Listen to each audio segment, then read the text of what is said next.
Hello, hello, hello, everybody, and welcome to the Transatlantic Call-In Show. And this is the place where you get to call in and talk to two trans people about all of your questions, anything and everything trans-related.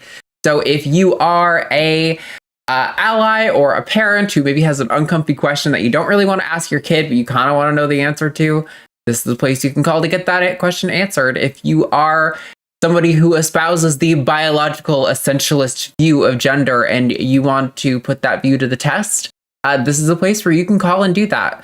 You don't have to get every single word perfect. You don't have to understand all of the language. We want to meet you where you're at, as long as you are respectful and sincerely seeking questions and answers about this topic. We are happy to talk to you. So, my name is Arden Hart, and I will be steering your ship today. And with me is our lovely guest, Stephanie Helms. Hey, Steph, how you doing? Hey, Arden, I'm doing great. How are you today? Oh, wrong way. I just gestured the right way and still got it wrong. I'm doing great. How are you? Yeah, so thanks for being here, Steph. We got Steph on. We are professional grade here. Definitely. Very serious. We've had Steph a number of times, and Steph screens a lot of our shows. You guys know Steph. Steph, you've also been doing a lot of work with the Transposition show. Why don't you plug that and talk about that for a minute and let our audience know what's going on over there? Yeah, this was the inspiration of Bree McCune of Hive Sci. I don't know if you don't know that channel, you really should watch it because it's all kinds of fun Saturday mornings. She goes through cryptids and weird critters and stuff like that, and it's all kinds of fun for a Saturday morning. It's really, really neat. And Ember Belrad, who does all sorts of things on her own channel. And Carly Chardonnay-Webb, who is also being on this show, I think at least once, maybe twice. And she covers sports. She works for Outsports and is a former ESPN producer. Had 18 years of experience producing shows for ESPN. So we try to cover the news every Thursday at 8 p.m. Eastern Time. I know we go with Central Time here, but I don't live in the Central Time Zone. So. I getcha. I used to be an Eastern Time girly, so I feel like my brain can translate that pretty well. But yes, we are. A lot of the Lions hosts in general are in the Central Time Zone, even though we're not all in Texas. So, it is just a weird thing that we kind of all coalesced in this one time zone. But yeah, definitely go check that out. Bree is awesome. Bree's in Mountain. Ember is awesome. And we love Carly. She's great. So if that sounds like something interesting to you guys, you should go subscribe, check that out. I see Calicia's dropping the link in the chat. Yeah, go ahead. I gotta tell you, we have a banger of a show coming up tonight. We actually interviewed Ember actually did some outreach to Hemant Mehta and to Kat Grant, who've been at the center of Kat has been at the center of a bit of controversy in the atheist world. We're really looking forward to that. And before we were going to get into a little bit of that, so let's real quickly. I almost want to remind you the numbers the lines are open. Number is 720-619-2288. That's 720-619-2288. We have a call screener ready and waiting for you. So if you would like to call in, please do. But before we get to calls, we are going to look at our polls and discuss them a little bit. So last week's poll was asking, has your media consumption, being news and social media, etc., increased, decreased, or stayed the same following the presidential election? And with 9.9 thousand votes, it looks like 55% of you said it decreased, 33% said the same, and 11% said it increased. And this is kind of rooted in the notion that, as we head into this incoming administration, things are going to get hard, and it's going to be changing for the worse for trans people in a lot of ways. And so we are kind of wanting to gauge our audience and what their news consumption has been like, to remind you guys that while we do a lot of news consumption as hosts to bring information to you, that you are allowed to step away and to not consume every piece of news, and you don't need to know every bill that's being proposed and floated. I think it's really important as we head into this era that you protect your peace and your well-being, and make that a bit of a priority, rather than being informed all the time. But I mean, I understand the desire and the need to know everything that's going on, because it's, it kind of makes you feel like you're more braced for the impact of whatever is coming. But I don't know, Steph. I think I would probably say mine has stayed the same. That's what I answered here. But how has your news consumption changed, if at all? Well, I got to say it's decreased a little bit, but as you say, especially doing a news show every week, got to keep up with it. But I'll tell you what, immediately after the election, all of us just crashed. We skipped a week. We just had to take a week off for mental health. There's no way. I mean, when you wake up in the middle of the night seeing that Wisconsin is gone, and you realize what's coming, it was just, oh my God.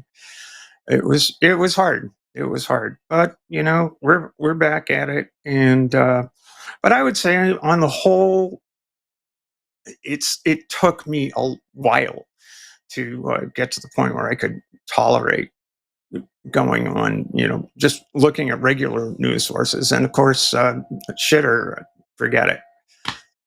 Just not staying away from that cesspool. It's just horrid. But Blue Sky, better. For sure. I do like Blue Sky. I've also had a mixed experience with Threads. There's parts of Threads that I really like, but also Threads, Meta is paying a lot of people based on engagement for posts. So a lot of people are posting engagement-based posts where they're like engagement bait, which is just like to say that they'll post some extreme position that they don't actually sincerely hold, so that they'll get 100 comments of people being like, "Why, you're so ridiculous. Why would you say this?" But Threads has also been at least better than Twitter, I would say, or X. I think probably the quantity of my news consumption has been the same. I would say, though, I have been consuming, I think, a more diverse body of content. I've listened to a little bit of right-wing talking points just to kind of know where they're at. But I've mostly been listening to a really diverse range of people on the left, as from like sort of center-left establishment kind of media dem kind of talking points to like the further left. I know people gave me shit last week because I said like Hassan, and they were like, Hassan's not even far left. Sure, maybe in the global scope of politics, for U.S. politics, Hassan is very far left, and I think we can say that without that should not be controversial, though I know someone's going to take issue with it. I want to be informed, and I can understand why people need to decrease. Although I will say I've been more motivated. I also took a big hit after the election, right after, and I didn't want to do anything. I think the first show we did after the election, I was so defeated. I had no energy, and I was really like, I just want trans people to survive. That's all I can hold on to right now. I feel a lot more motivated right now. I actually feel more motivated than I did before the election, I think, where I'm like, now I feel like like Mama Bear energy is kicking in, and I'm like, I want to protect my people. And if that means I have to like rev up the engines and fight harder and dig in a little more, then wanting to protect my people has been giving me the fuel to do that. So, hopefully we'll come into 2025 with some strong energy for you guys. But yes, that was last week's poll. Sorry, you want to say something on that?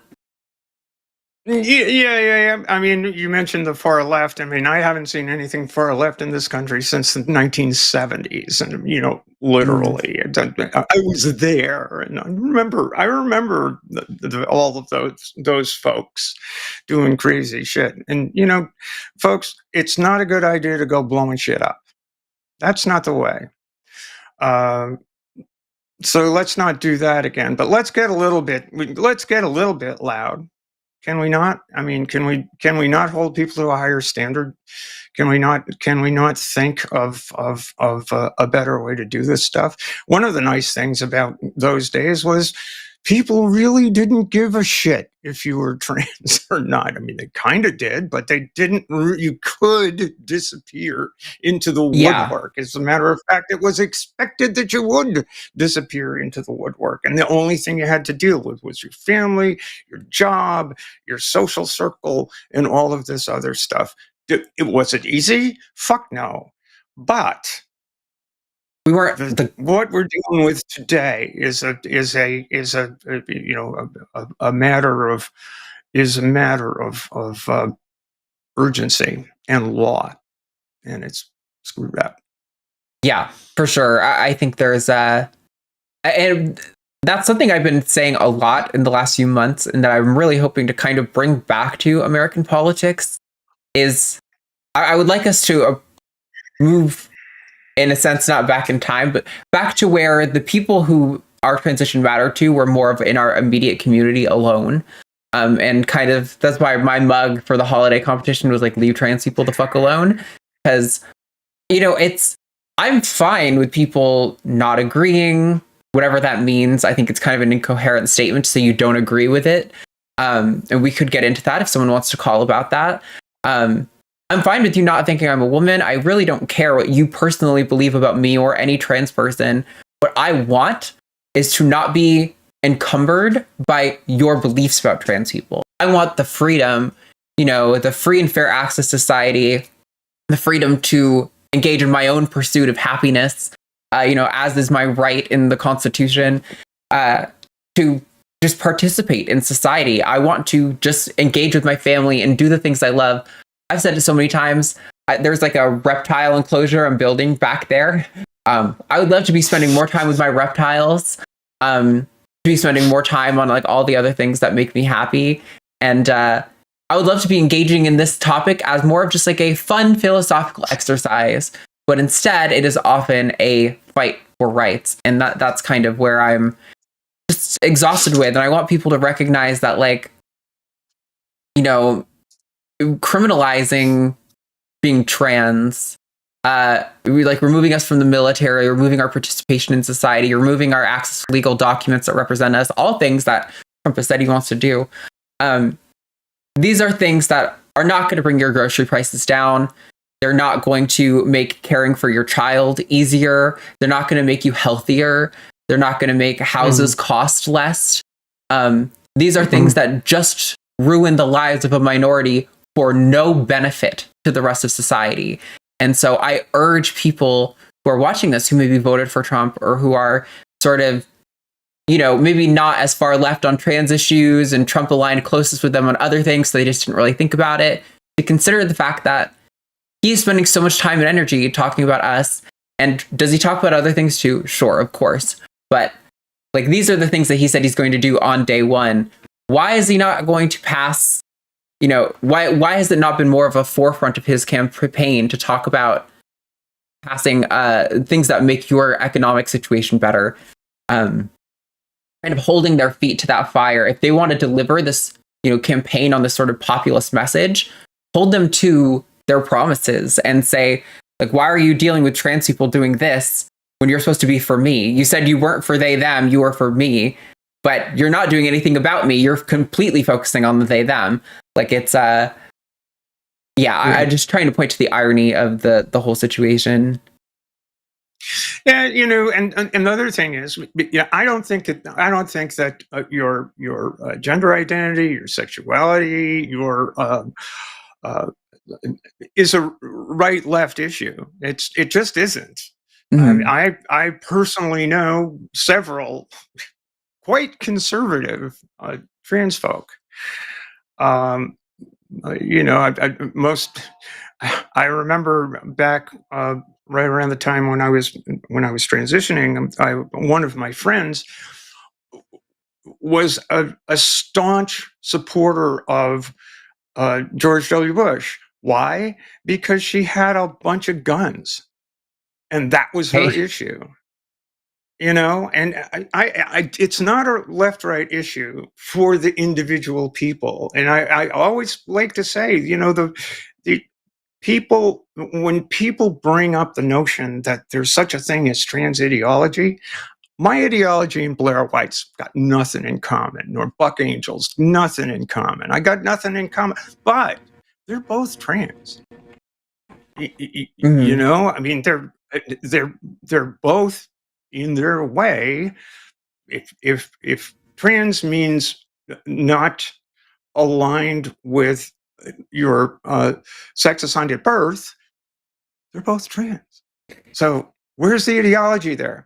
I believe that the ideology is being constructed for us, and I'd like to know why. There's a reason that people are constructing this ideology, and it's usually for their own benefit, not for ours.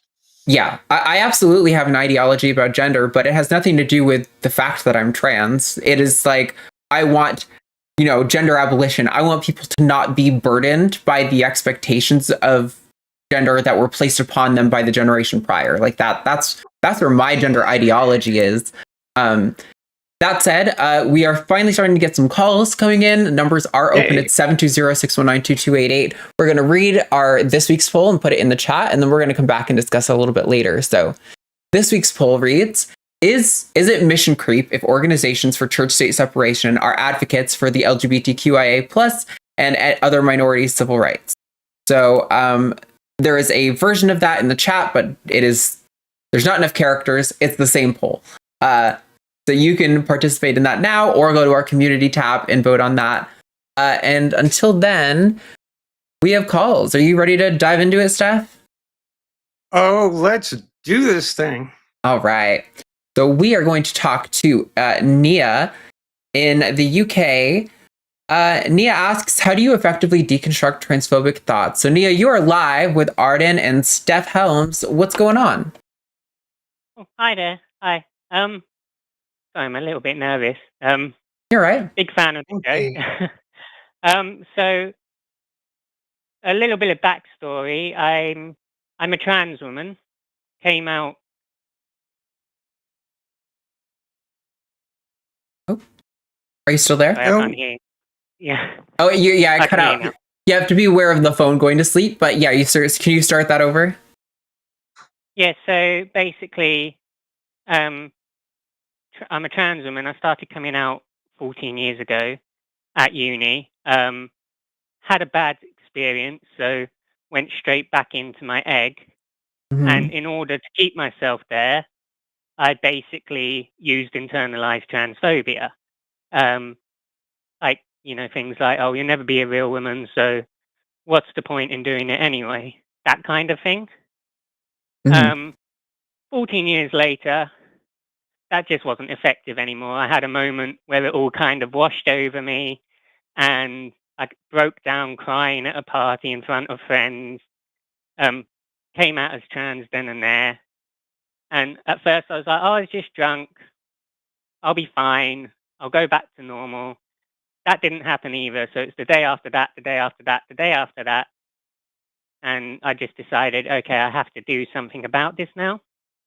But what's happened is I thought I was past all that, but now I'm about 2 months on HRT, and someone pointed out at me that I'm still using like transphobic language, not directed towards anyone, but when I'm talking about myself. Sure. I'm just wondering, is that anything you've ever had to deal with? How would you approach that? Oh, yes, Nia. That is absolutely something I've had to deal with.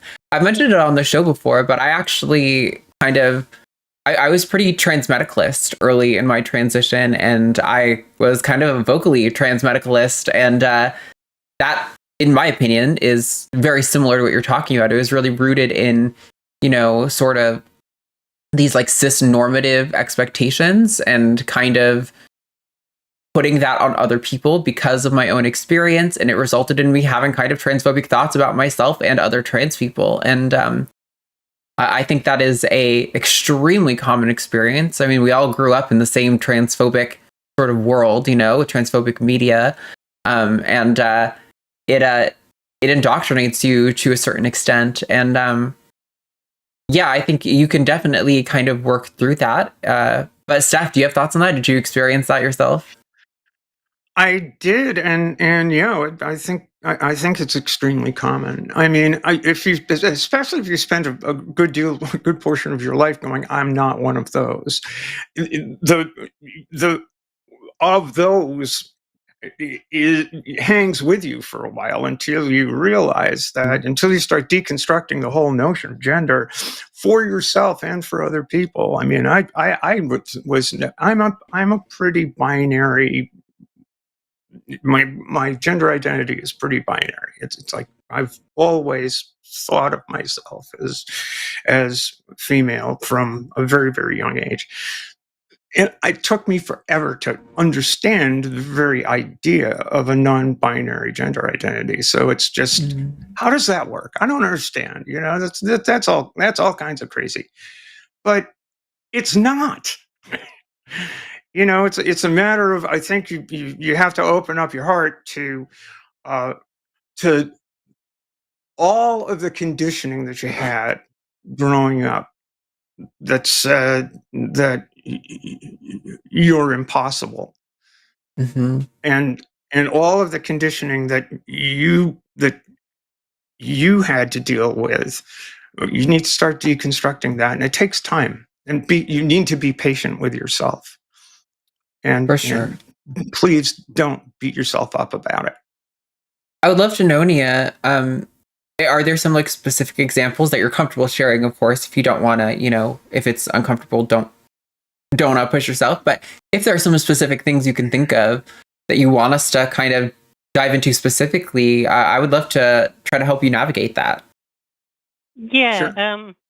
So I've heard you argue these kind of things before. It's like the biological sex argument still gets me a bit, if I'm being honest. I know logically, it's a load of, I know it's rubbish basically, but it's like that creeping thought of you'll never be a real woman.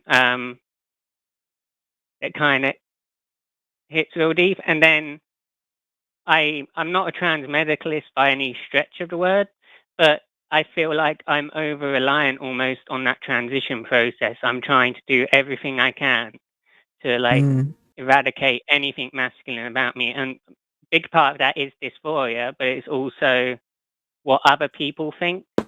And I feel like other people will accept me more the more effort I put in and the more I do to myself, even if it might not necessarily be something I truly want long term. Does that make sense?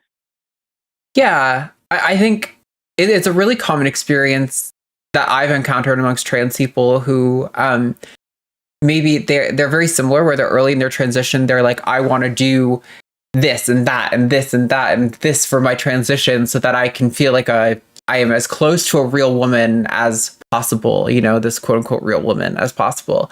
And generally what I have found is that they'll maybe do 3 or 4 out of a list of 6 or 7 things. And then they'll kind of start to realize that once their dysphoria has died down due to taking those transition steps, it's a little bit easier to parse out what you're doing because you want somebody's approval from what you're doing because you actually have genuine dysphoria. And I'll say also there's kind of this notion of like, if you're doing it for other people, you shouldn't do it. It's not going to help kind of thing. And when it comes to gender dysphoria, changing it actually does help. Like contrary to body dysmorphia, or like OCD, where validating the anxiety makes their condition worse. When it comes to gender dysphoria, actually validating the anxiety and making steps to change it generally makes our living condition better. That said, I think it's totally fair if you are having dysphoria and you want to treat that, and there's a certain level of like gender expression is very much a language, right? So I think exactly what you're saying, Nia, like having longer hair, I love having long hair. I love to be able to put it up in a high pony and still have it like touch my back. Like that to me is like weirdly validating. But like, I don't think my long hair makes me a woman, but what it does do, especially when my hair is down, very, very much clearly communicates to people like an element of my femininity. And I definitely found that once my hair crossed a certain like threshold of length, the rate of me getting misgendered dropped exponentially. And granted, other transition steps happened there. So it was a confluence of all those things. But I think it's fair if you're saying like, I know I'm a woman and I really want my expression to communicate that to the outside world. That is okay. And you're allowed to indulge in that feeling. How does that resonate at all, Nia? Does that make sense? That resonates a lot. Yeah, because I went to a Christmas party at my local amateur theatre company, and they all know I'm trans. It wasn't like a secret. They knew me from before my transition anyway. And I got dressed up, put my makeup on. I'm wearing a wig at the moment because my hair's not that long. And I basically, I found something odd happened because it was a euphoria, but it was more of like a ethereal kind of euphoria. It was just nice. Didn't really discuss me being trans at all, but everyone just, treated me as the woman I am. And it occurred to me, it's like, I don't really care if someone knows I'm trans or not, as long as they respect that. And does that make sense? So that expression it does. And one thing I would add is that especially whether it's social transition or medical transition, it's dancing different. It's learning how to dance and learning how to move. I mean, the moves are in order to communicate. We're a social species. There are lots and lots of cues, as Arden said, and it's especially if it's medical transition, you really are going through puberty again, and all of the big, bizarre, strange things, not just the physical changes, but the emotional changes and the dance changes.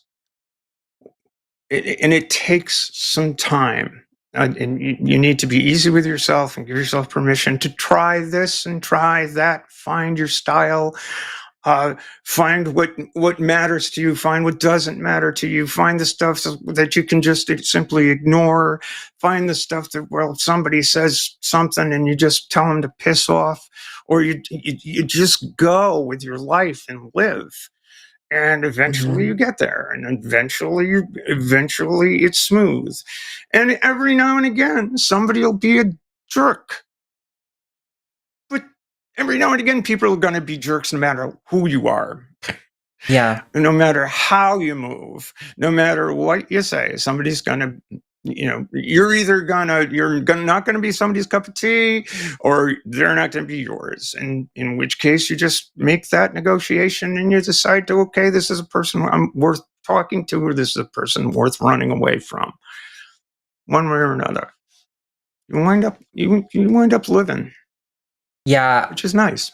I also think like it's really, it feels kind of silly maybe sometimes when we're going through transition as adults, because there's a lot of like trying stuff on that a lot of our fellow adults aren't doing. And we think like,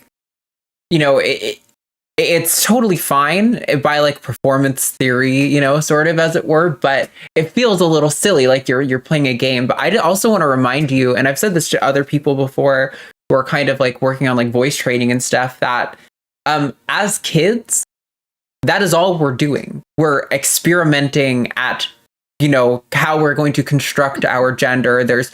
How often do you look back on when you were 14 and the really ugly haircut that you had that you thought really made you serve when you were a little teenager? Like, we're, like Steph said, we were really going through that. Like, it's okay if you try something on and in 2 years you look back on it and you're like, wow, that's so cringy, I would never wear that today. Like, this is your opportunity to try that on and to make those, like, not really mistakes. You can't make a mistake with fashion, but like, it feels like a mistake when you're looking back on it, right? So like, this is a good opportunity to try all of that on, try all of the makeup looks you want to try everything, and not worry if it just doesn't land the way you want it to. then you can like adapt and say like, oh, well, I like this part of it, but that didn't really work for me. And that was really not good. So I'm not going to do that again. But I do like this other thing. And it's okay to like, oh, man, I feel like, I don't know if this is a good joke to tell someone early in their transition or not, but Katie and I used to talk about this where it was like, go for it. One way to like torture someone, like a trans person's personal hell, is to force them to wear for a year all the looks that they did their first year of transition, because it's like we all go through this like this clunky like trying stuff on and it not working for us, but that's how you figure it out, or like what you really want and what really represents you. Yeah, you're going to wind up with a "what was I thinking" drawer sometime, and then you'll take that and send it off. You send it packing somewhere or another. You know. Yeah. Somebody will like it. Who knows? Hopefully that I think relieves anxiety and doesn't create it. Sorry, go ahead, Nia. Yeah, I think I've already had a few looks. Already, I've had a few looks like that. Like, why was I wearing that type thing?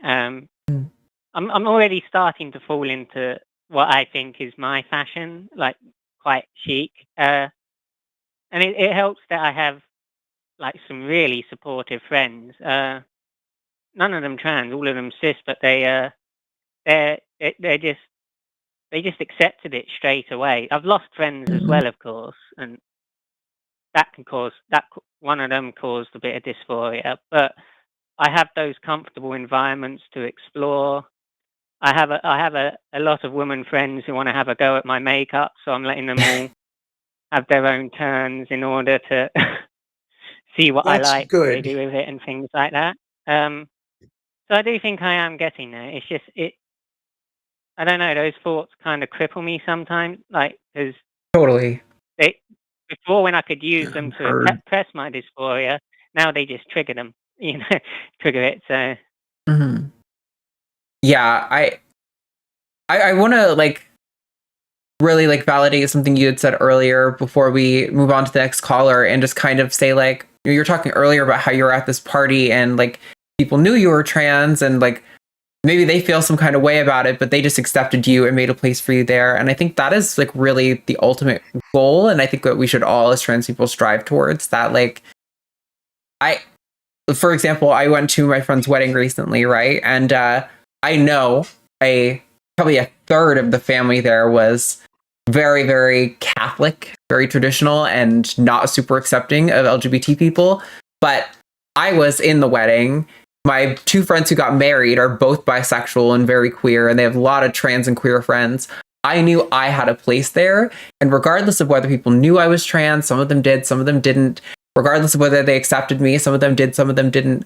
I was like welcome in that space, right? Like I was a member of their community, whether or not they understood or accepted or whatever. And I think that is something I want you to like really cling to, that like you're allowed to take up space and people are allowed to have their feelings about you.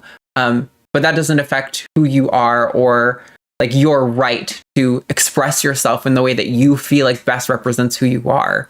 That is purely a matter of your bodily autonomy. And I want you to be able to feel confident exercising that, even if you know going into it, like, yeah, I'm probably going to regret this outfit, but I want to try it out and see if it works anyway. Like, that's totally okay to do, and is a best part of the process. So yeah, we want to give you a chance to give some final thoughts before we move on to the next caller. I'm not really sure what to say. Just thank you for having me. It was really lovely talking to you. And yeah, thank you. It was fun talking to you, Nia. Yeah, thanks for calling, Nia. I really appreciate it. Best of luck, and call us back sometime if you want to talk more about stuff. So thank you so much. Oh, yeah. Okay, thank you. Bye. Bye for now. Bye. All right. Well, that's a nice positive way, very relatable. I think for probably all the trans people in the audience, that feeling an early transition of like, just, it's sort of the doubting the validity, like we've said before, like the only real thing that all trans people experience is not feeling trans enough, sort of. It is a great universal. All right. Yeah. We have 4 callers on the line that we're going to get to, and then we're going to come back to that poll after this next one. So there are 2 different calls here that I really want to get to. I think I'll probably take Brian because he's been here the longest, but then I want to talk to Johnny. Both those calls sound really interesting. So let's talk to Brian. He, him. I don't have a location, but that's all right. Brian says he wants to be a good ally and combat transphobic comments, but there are some comments he struggles to answer and would like advice. So Brian, you are live with Arden and Helms. What's going on? How can we help? Thanks for taking my call. I do just want to say real quick 2 things. Number 1, I discovered the line like a month ago, and I have been binging all of your guys' videos. Hell yeah. Thank you. When I catch it live, I'm like, oh, that's so cool. And then 2, before I get into my point, is what you said about, growing up and like constructing your gender. I never really thought about it that way, but that is so true. So I'm a cis gay man, and it's like, growing up, it's like, oh, well, I'm going to lean my hand out the car this way because that's like what men do. And then come out and it's like, oh, well, now that I'm gay, that is going to impact how my gender expresses. So maybe instead of doing this, I'll do. But anyway, so I don't know. I thought that was a really insightful point that it's like, I mean, trans folks, it sounds like you guys struggle with, not to put words. Struggled with it twice.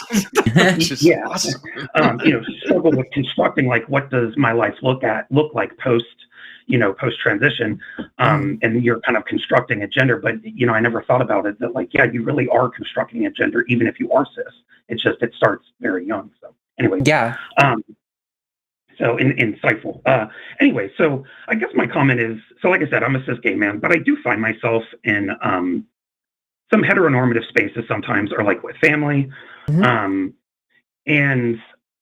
like I said, I try to keep up the good fight. So just to give you an example, like, obviously, I think the number one thing that I hear that I try to combat is people conflating sex and gender.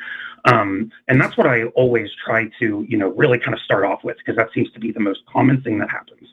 And then, when we start talking and get down to it, I feel like eventually what I get said back to me is, well, if gender is a social construct, why do these people need to then medically transition? Because it's a social construct. So then why? And like, to me, I know that the medical outcomes are obviously scientifically backed. And we have, we know that this care is what, reduces the most harm. And, I can explain that and say that, but I feel like it doesn't sink in with them. So I guess I feel like I've been rambling. I'll let you guys kind of talk and what your kind of response to that is. So I think some of my first thoughts are this seems to come from a place that I've heard similar stuff before as well, with the sort of notion that because a social construct isn't like tied to something in material reality, that it's something that humans sort of create and like, act as if is real, even though there's not like a material like equivalent or whatever, that means it is made up basically. And that is kind of what it sounds like the mistake that is being made there is, as far as I can tell. It's like, if money is a social construct, then why do you give that to your landlord to pay your rent? Like it's silly, right? Like, yes, gender is socially constructed, but it is obviously a real thing. Like I was mentioning earlier, like once my hair passed a certain length, the rate at which I got misgendered exponentially dropped off. So it's like clearly expressing my gender in a certain way has a impact on how social outcomes happen. And a big, like we were talking to the previous caller, whereas with somebody who has body dysmorphia or like OCD, validating their anxiety might in fact make the condition worse. When it comes to gender dysphoria, validating that anxiety and giving them treatment, to like, if they have like a dysphoria about their face, giving them access to like facial feminization surgery can have really positive outcomes. And we know what the social outcomes are, right? Like if somebody's face looks more masculine and they're going to get gendered as man more often, that's going to lead to more complications, more rates of being misgendered, potential like conflicts.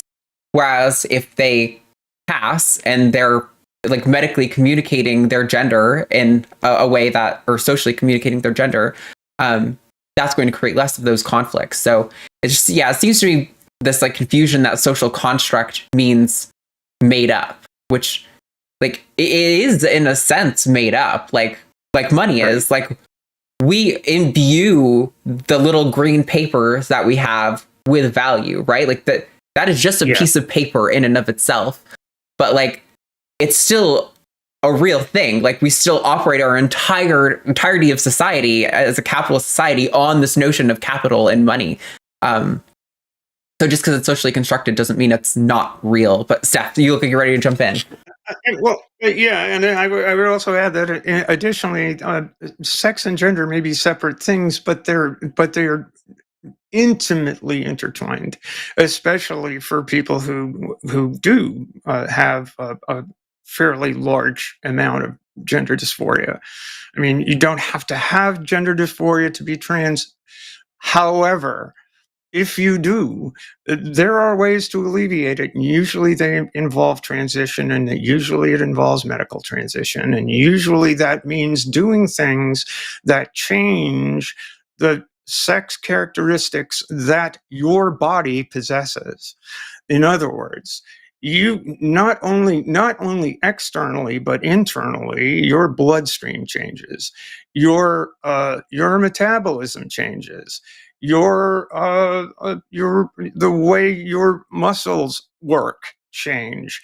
Again, you're winding up having to learn how to dance a different way physically. So sex and gender they're separate things. They are both on a spectrum, and when medical steps are undertaken, things change physically. So I don't know if that's helpful. Yeah, I think for me, it's like, for me personally, like when I get in these conversations, I try to avoid because I agree that like sex probably has some impact on gender, right? But they're not, it's not exclusively that, because obviously, people express their genders in all different kinds of way. But I think I always try to avoid like saying, well, they are, intertwined and interlinked, because I feel like that sort of opens this like, I don't know, like weak point, I guess you could say, in my argument, where they can see like, see, so you're saying that gender basically is sex, right? And I know that's not what I'm saying, but I think the danger there is because of the construction that the argument that the other side is making, sex essentialists will make, that you cannot change your sex, that there are fundamental things that's always going to be true, no matter the treatment undertaken, and that's wrong. That's incorrect. Right. Yes. Things change. And they change dramatically. This is why so many, you will find even people who are real allies will get to a point where you're a man up until you want to, or you're a woman up until you want to, at which point I'm going to draw a line and say, no, XY, no, small gametes, no, large gametes, no, this, and that's where the essentialism comes in. And I think that I think that gender crits have been very successful in poisoning the well as to the actual argument that the medical profession has developed over the course of 100 years to understand the phenomenon of what used to be called transsexualism. Yeah. And the arguments are the same. When Michael Knowles says transgenderism must be eliminated, eradicated from society, he is literally quoting Janice Raymond in 1979, who used the term transsexualism. It's the same language. And so this argument is one that we need to be very careful about ceding to the other side. Yeah, and I think it speaks like what you're saying. I mean, I think it all comes back to just an unfortunate truth that I get frustrated with, and that, it takes 2 seconds to spout misinformation, but minutes to hours to actually properly, actually explain the detailed nuance behind it, like, which I'm sure you guys at First of the Line probably understand way better than I ever could. But, sorry, go on. I want you to finish your thought. Oh, no, yeah, it's fine. I was just saying, like, no, I think what you guys are saying is helpful, especially, Arden, you kind of touched on, like, well, how does our gender manifest? Well, medical transition is going to impact how our outward physical appearance and therefore how our gender is perceived.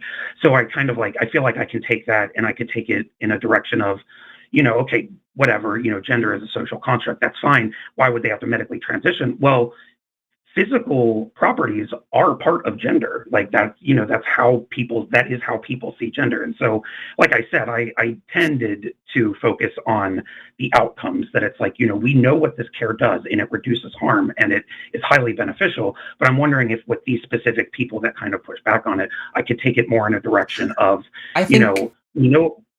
sorry. No, sorry, I was going to say, I think, a direction you could also take that is to say that, like, well, sure, like Steph was saying earlier, the vast majority of trans people do want to seek, like, medical transition to some extent, but it isn't necessary, and trans people aren't the ones saying it's necessary.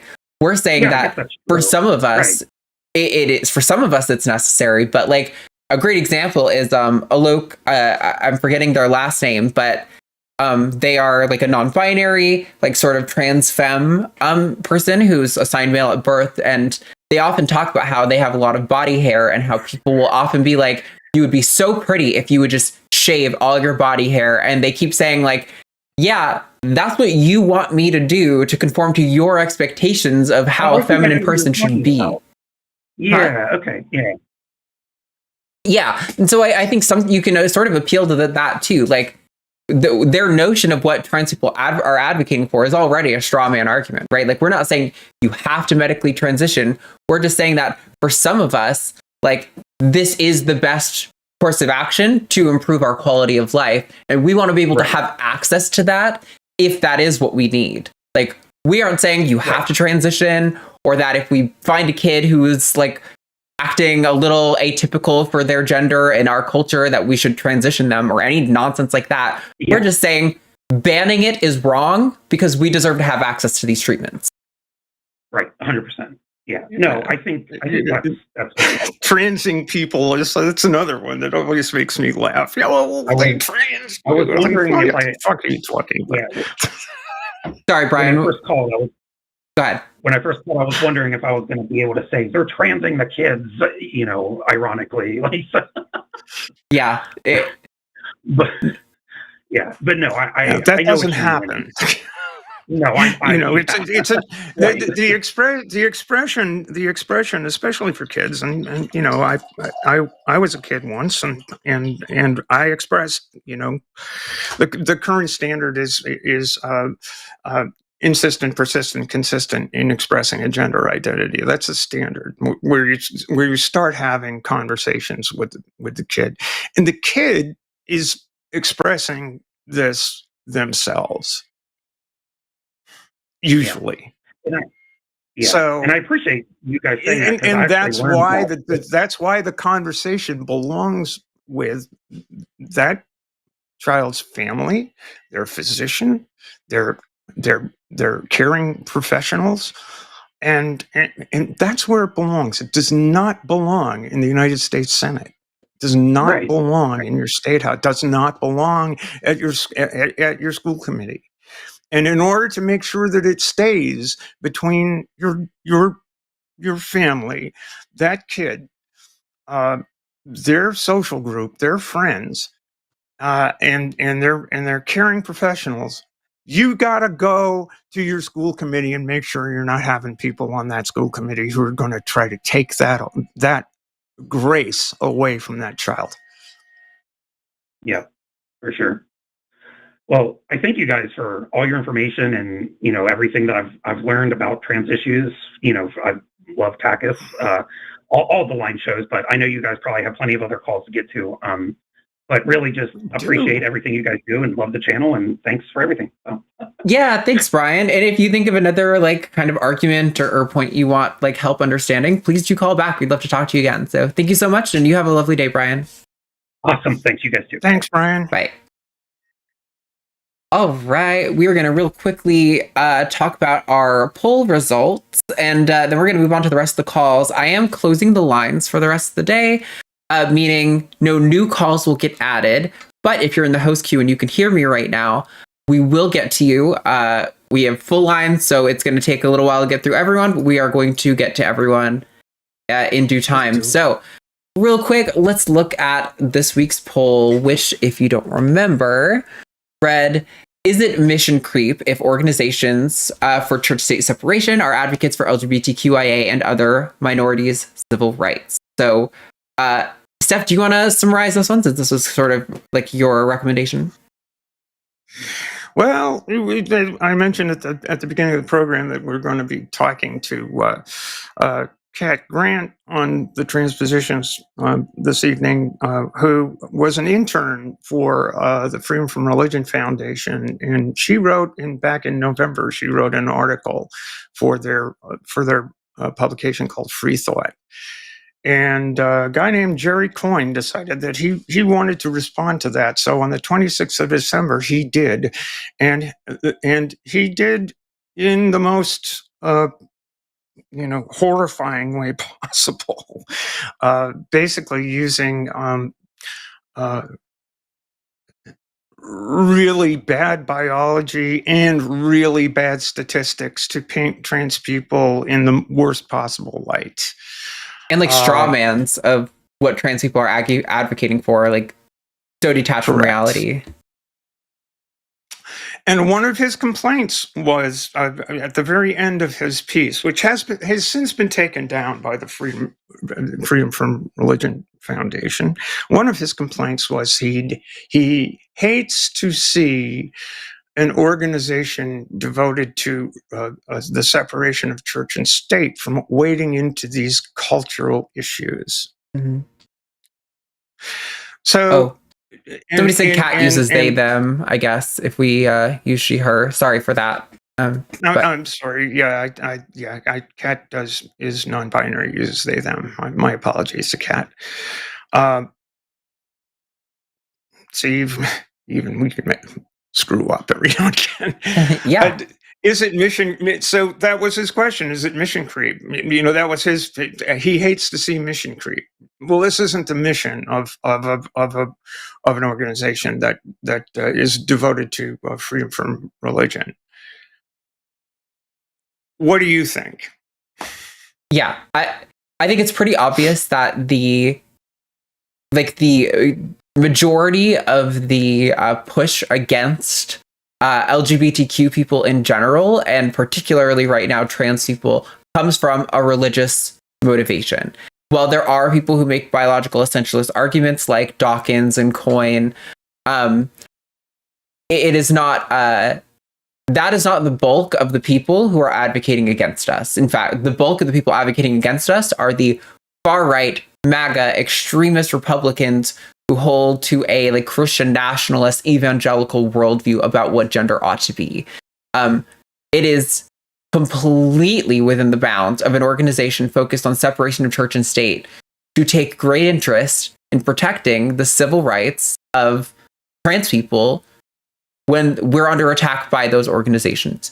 So, it is it's so silly. And again, his first article was just full from the get-go of these. It's similar to, if you guys watched my episode of The Hang Up with Matt a few weeks ago, very similar to some of the arguments that Sam Harris was lodging against the trans community. This notion of apostasy and sin, that they are now apostates for not following the gender religion, which is so silly. What we're talking about has nothing to do with religion or apostasy. Yeah, I mean, Coyne was using the classic phrases of gender ideology and this, that, and the other thing. And I just want to respond to this person in the chat is basically saying, Jerry Coyne wrote Why Evolution is True. You all might have heard of it because Forrest Valkai often recommends that book. It's a comprehensive introduction to evolution. Yes, Jerry Coyne has written some great stuff. That's only one of his books. He's written some great stuff. That doesn't necessarily mean he's right on everything to do with biology.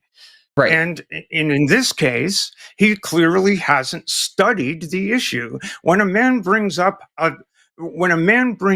statistical comparison of trans women in prisons in the United Kingdom and uses that small sample size to say that trans women as a group are more likely to commit violent sex acts, he's got his head up his ass. I don't care how many goddamn good books he's written. He's got his head completely cranially inverted. Yeah, sure, I'll praise Jerry Coyne and his staunch advocacy for science in that respect to the hilt. But when he fucks up, he doesn't get a pass for having written a good book any more than whoever wrote the Bible gets a pass from me. Right. And it's so funny that they try to... Just because the Beatitudes are nice doesn't mean that the rest of the thing is a bunch of shit. It's so funny when they try to frame, because they're coming at this from this biological essentialist worldview, that I'm just talking about sex. I'm just talking about the material reality that they get a pass for the things that they're saying, when they then go on to make claims, like you pointed out, about like trans women having some higher propensity for violence, which the study that this is cited from, or the article, or whatever it is there are so many flaws with that source, let alone the argument. You're clearly making a social argument here. But yeah, Hammond Meta did a great takedown of this. You can find it on his YouTube channel, and you should listen to it. And by the way, our colleague, my colleague and Bree's colleague, Ember Belrad, interviewed Hammett for the show this evening. We've edited it down to fit into the show, but we are going to be putting the entire thing up. And also Cat Grant and with their commentary. Looking forward to seeing that. I think you'll enjoy it.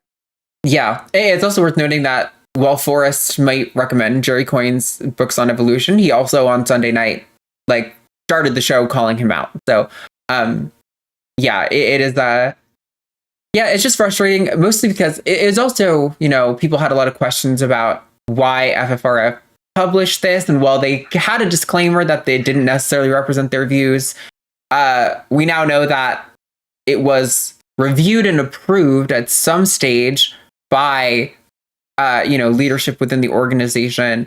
So it's very confusing, and when they took it down, they kind of issued a non-apology, and people were upset about this. And it was at this point that Jerry Coyne, Dawkins, and Steven Pinker withdrew themselves from the honorary board and then claimed victimization, which is so funny. But they're being silenced somehow or another, even though they're loud as fuck. Oh man, I lost my train of thought. I'm sorry. No, it's all right. I apologize. It's okay. I don't really know where I was going to that. It doesn't matter. So yeah, this is just kind of getting your thoughts. I think it's pretty obviously not mission creep for an organization that focuses on church-state separation to advocate for queer people and trans people in particular. But a lot of atheists who want to feel vindicated in treating trans people like shit do think it's mission creep, mostly because I think they want to treat trans people like shit. And by the way, I think it's worth noting one more thing before we move on. These people have been around the atheist community for as long as the atheist community has been a thing. Since Madeline Murray O'Hare started American Atheists decades ago, there have been atheists talking about how gay advocacy is mission creep when it's obviously an integral part of what we're fighting for here, right? So I think it's interesting because obviously this doesn't come from religion directly, but still these values about men and women and, you know, the sort of compatibilist understanding has become essentialized because those are the roles that they play in like modern culture. And so it's interesting to see where, like, and the thing is too, I wish I could talk to some of these people because their representation of what trans people are saying and advocating for is always so removed from what the actual discussion is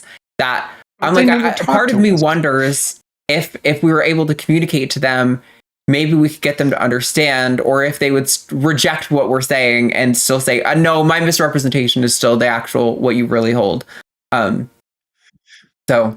Yeah, I mean, there's also the whole thing, the whole notion of cultural Christianity, and it's like I would say that I'm a cultural Christian in certain respect. I mean, after all, I grew up in a family of freaking ministers, but that doesn't necessarily mean, you know, and certainly I draw from my heritage, which was definitely influenced by the Christian Church. Mm-hmm. European civilizations, that's the way it is.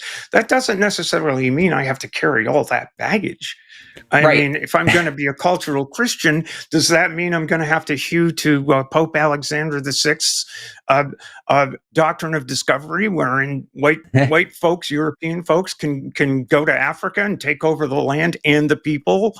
I mean, no, I don't have to. That's not a piece of culture that I want to necessarily continue to advocate for. I think is bullshit, but it's rooted in that Christianity stuff. Yeah.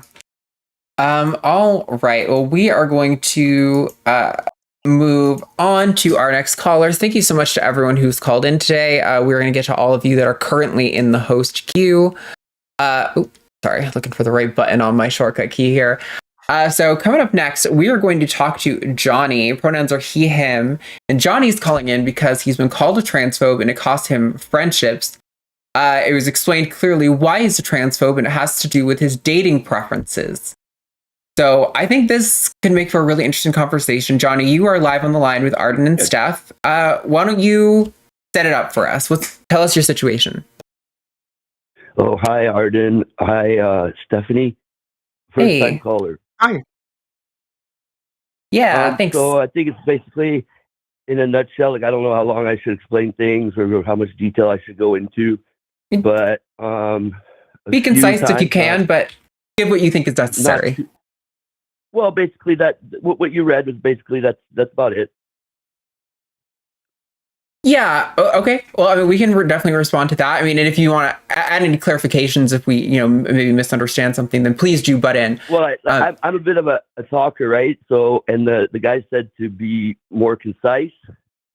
Sure. So, in the interest of being concise, I agree with the summary that you gave of my reason for calling. I saw a tweet by Matt that's on fine. Twitter. Well, maybe you could explain a little bit, just elaborate a wee bit on you've been called a transphobe because you have a dating preference. You want to expand on that just a bit? Yeah. So just a little background on myself and how I identify. I consider myself like trans kids exist. I consider myself like to be outspoken for trans people, both in real life and on the interwebs. The people that live, like, you know, like the trans woman that lives on my street, I know a lot about her and her history because I take the time to get to know her, and I think she's a good person.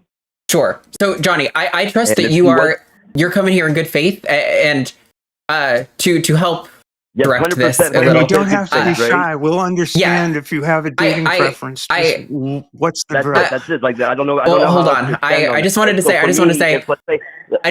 Sorry. I didn't get this point out. I only started. You don't have to give me your credentials. If you say you're pro-trans, that's good enough for me. You don't got to prove that you're pro-trans to me. Let's get into maybe what specifically caused the situation where your dating preferences revealed and you were called transphobic. Let's get into that. Well, I mean, it's only happened maybe once or twice or whatever, right? But my opinion would be that this person was like anti-me forever. And eventually that's the one thing they found to break contact and to get maybe someone else who was on the fence to break contact long ago is by saying that I was transphobic. And the reason for me being transphobic is that my dating preference would be, if things were known, I would not wish to date a trans woman, sorry, English, it's not my first language, I'm Quebecois, but anyways, I'm pretty good at it, but anyways, so that was it. That was the crux, and that was what got me labeled. This was forever ago, because like I said, in my day-to-day life, I would be seen as the opposite by everyone around me, for my words and actions, but I was a transphobe because of that, right? And I had some friends in common reach out and try to kind of explain things to me. And I do agree with them, okay, that let's say the person had fully medically transitioned, right? Sure. And I couldn't tell at all, okay? Like in my personal experience, right? Like I don't have much experience having sex with trans women, right? It's only happened like once in my life when I was like barely 18, and I didn't know till we were like halfway. So it was like half I didn't know, and then half I did know, So I guess the second half was consensual, I guess, of the encounter, because I kept going and finishing, or I don't know, like. Okay, I don't want to if I can jump in. I think we have enough information to kind of pull this apart and start diving into the topic. So. Thank you. Right out the gate, I want to say that, whether or not a preference is like ethical or valid, I'm going to set that aside for now, for like initially, and say that you are allowed to discriminate in your dating pool for any reason at all, even one that I might think is unjustified. Even if you want to discriminate against people who only poop on Tuesdays, like you can do it however you want. It's your life. You get to date who you want. So everything that I'm going to say, I want you to keep that in mind. I'm not saying that you have to date a trans person to be a good person, or that it is wrong for you to have like some sort of like genital preference is what it sounds like we're really dealing with. You are my personal experience. They still had a little pecker, right? So when I reached around and found a little pecker that I didn't expect, that made me feel some kind of way. You know what I mean? Like a little bit. Yeah, sorry. Sure. Okay, sure. I get you. So to finish that point, like, yes, if you don't want to date someone who has a penis, that is something you're allowed to do. You're allowed to not date people who have penises. I think what people talk about a lot, what they mean to say when they're saying it's transphobic, I don't know if I would agree that it's necessarily makes you a transphobe. What I think usually when it comes to like dating preferences and genital preferences or something like that, it's very similar to when somebody says, I'm not attracted to Black people, where that to make that statement and to actually be correct about it, you have to necessarily generalize the entire group of Black people into something that you're not interested in. And it starts to become absurd when you really start to break it down.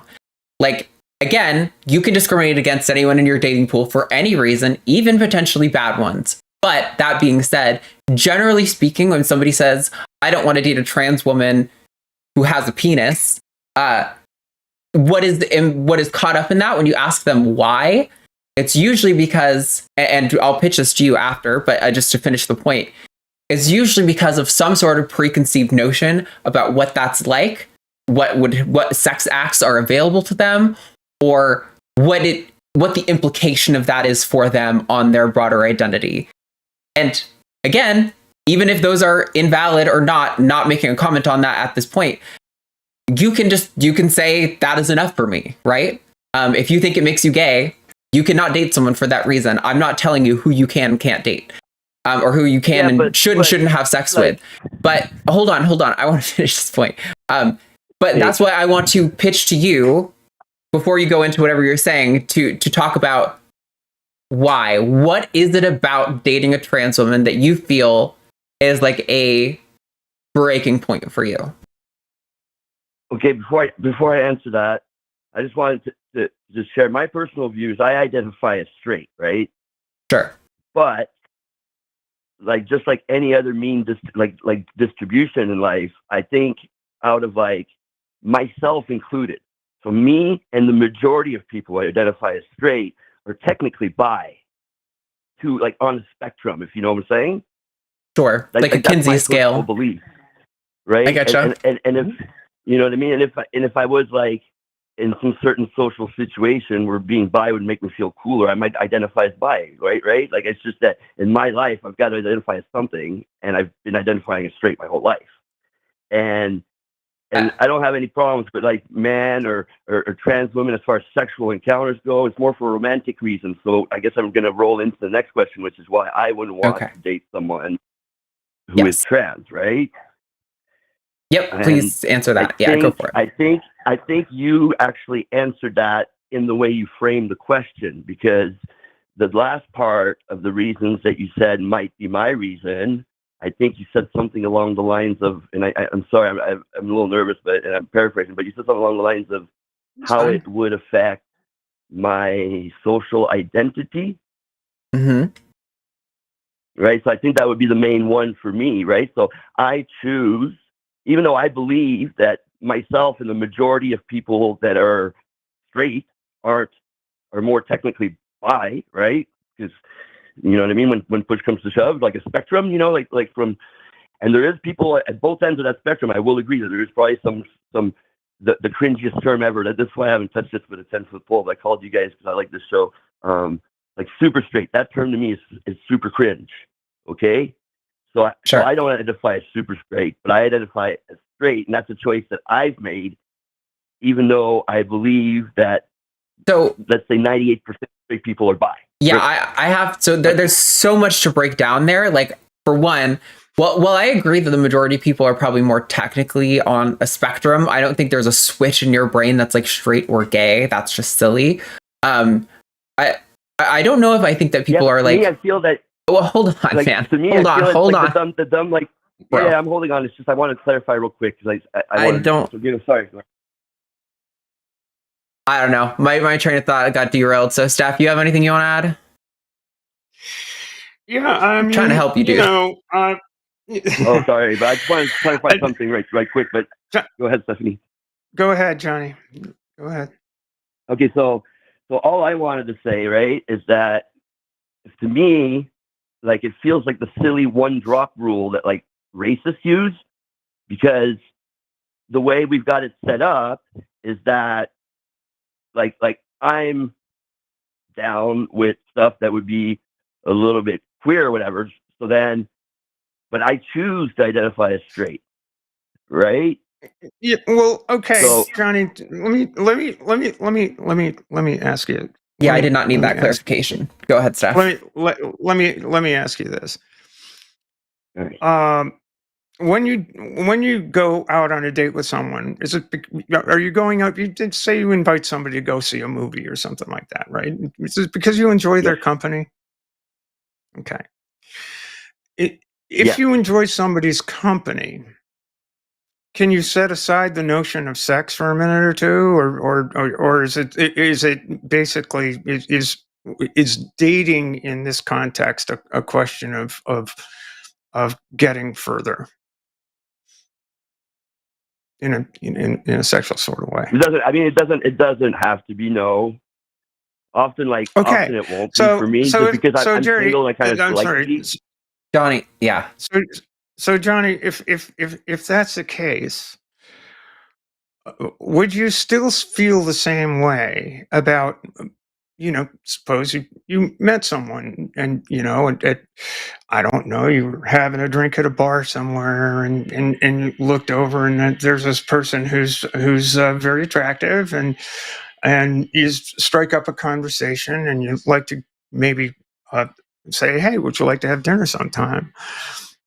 Before the topic of whether you're cisgender or transgender even comes up, would you feel cheated in some way if that person if you found out that person was trans, or maybe one of your buddies leaned over and said, "Hey, that, No, I would not. You see what I'm saying? I mean, I guess my point is, if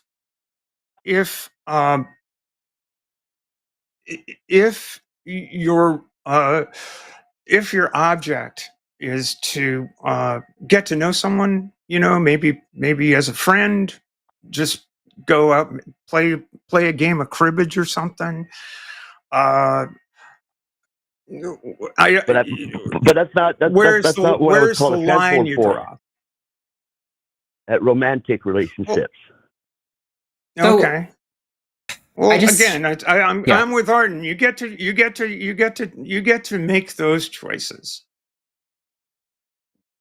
But I wouldn't. I guess I would. With Arden. I guess I would say that maybe you're limiting your dating pool a wee bit much. But who am I to judge? I'm not gonna make that call. So if I can jump in, I want to bring back now. So I said I wanted to put aside that stuff, the ethics or the morality of it at the beginning, because I wanted to clarify. Because usually when we have this conversation and we're talking about how justified these things are, people think the implication that I'm saying is, oh, well, you have to go fuck a trans woman right now. That is not what I'm saying.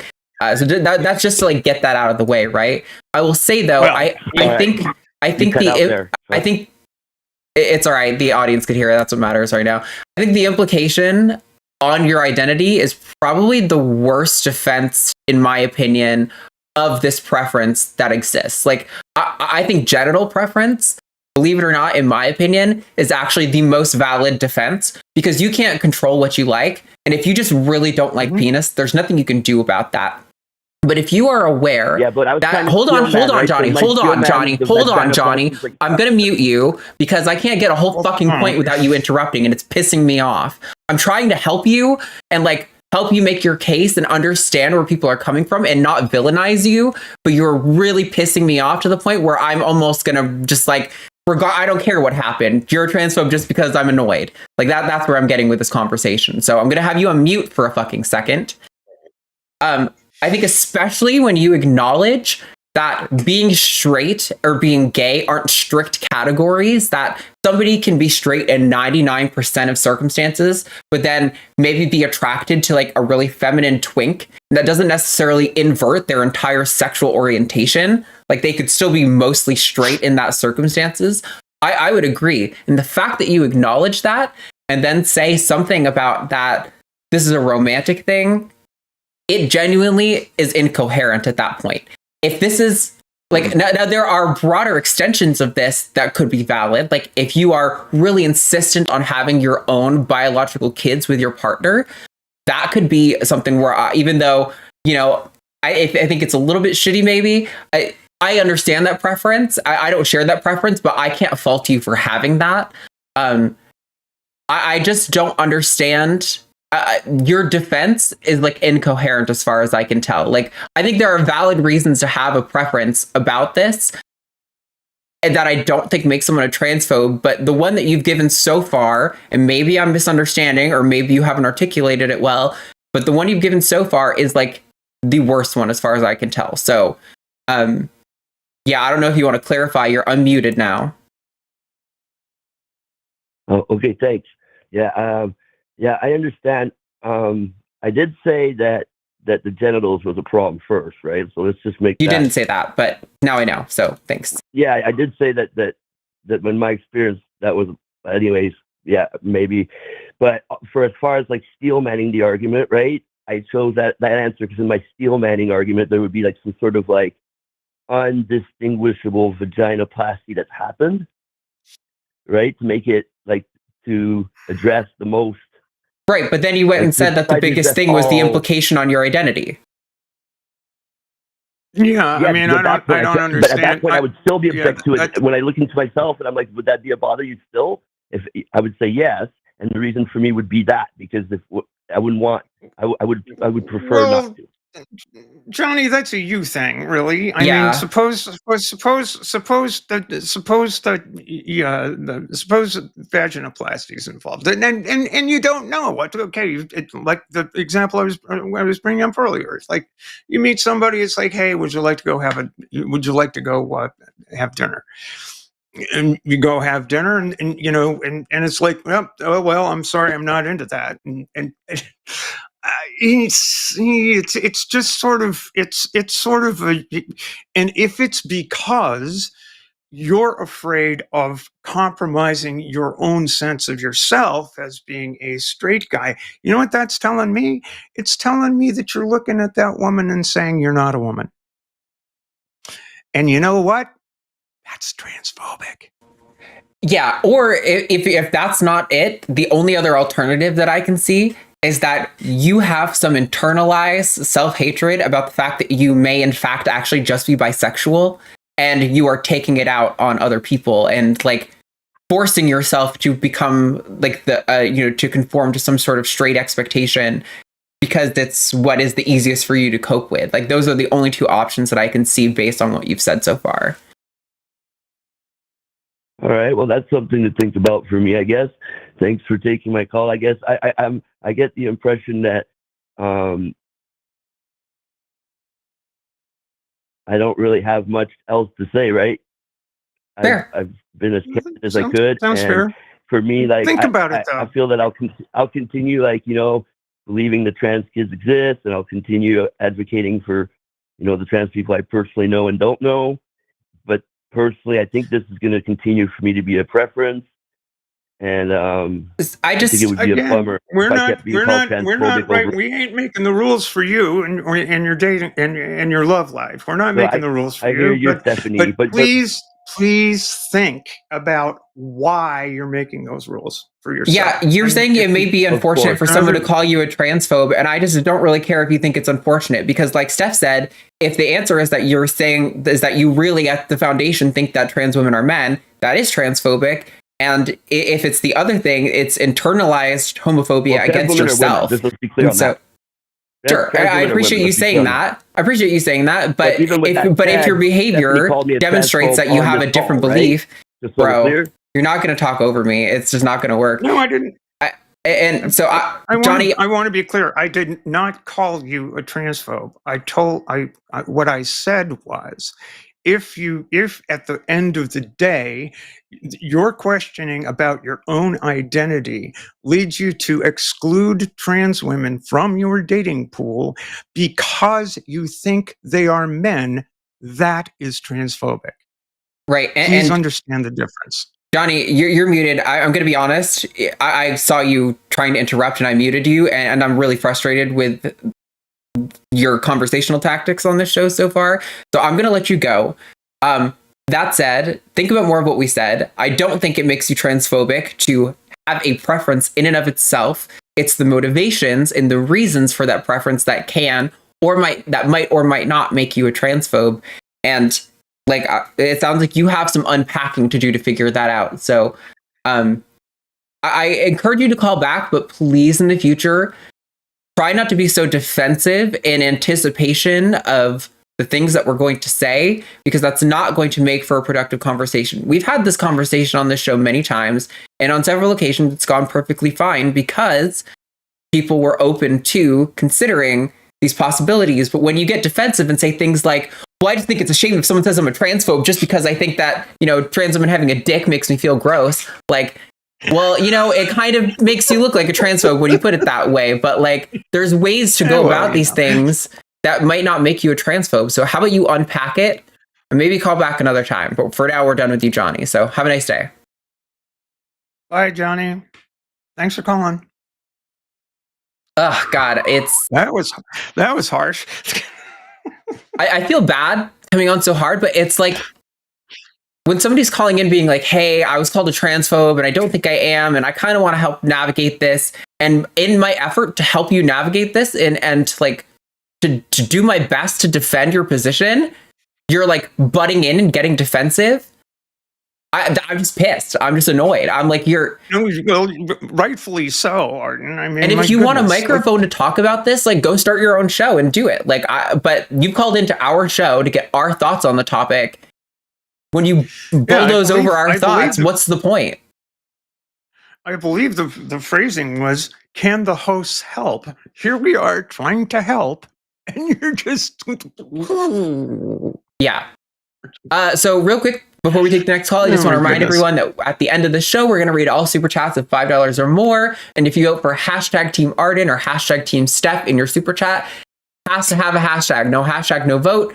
At the end of the super chat portion, we will debate a silly topic. And I haven't decided what those topics are. I'm going to do that on the fly, which I shouldn't do, but too late.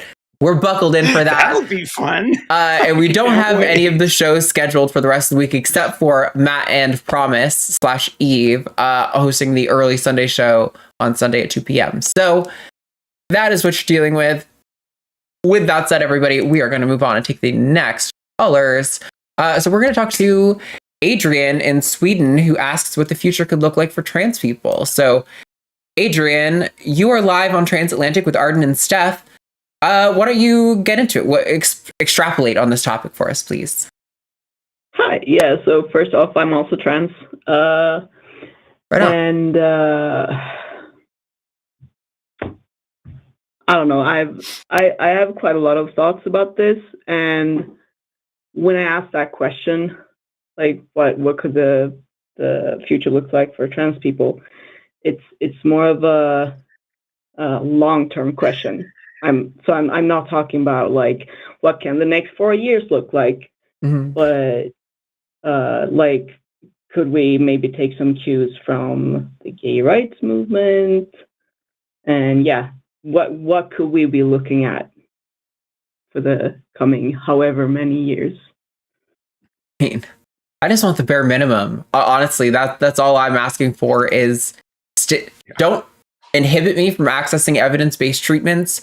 Don't discriminate against me in the workplace and housing or in education.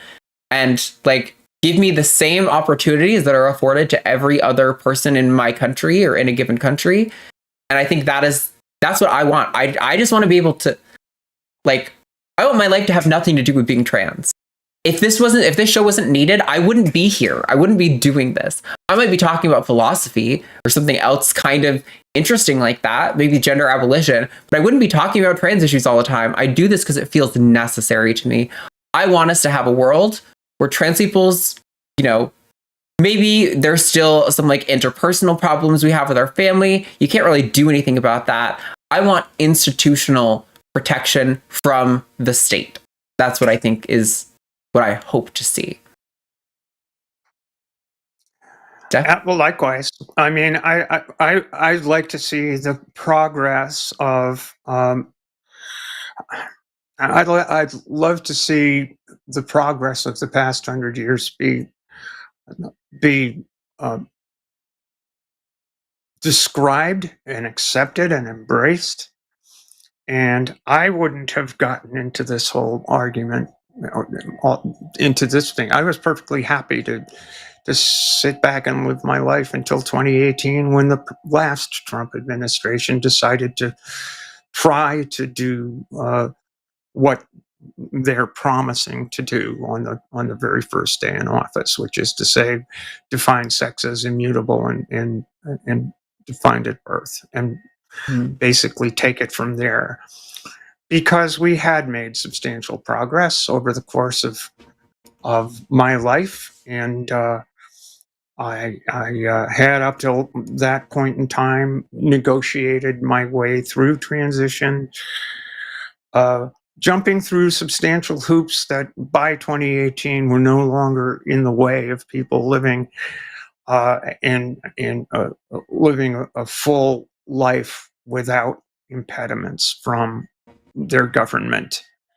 And I'm sad to have seen those things go away, particularly at the end of the 2010s and into the 2020s. I think I wish they weren't. Your question was, what could the future look like for trans people? What it could look like is where it was the trajectory up until the 2020s, roughly.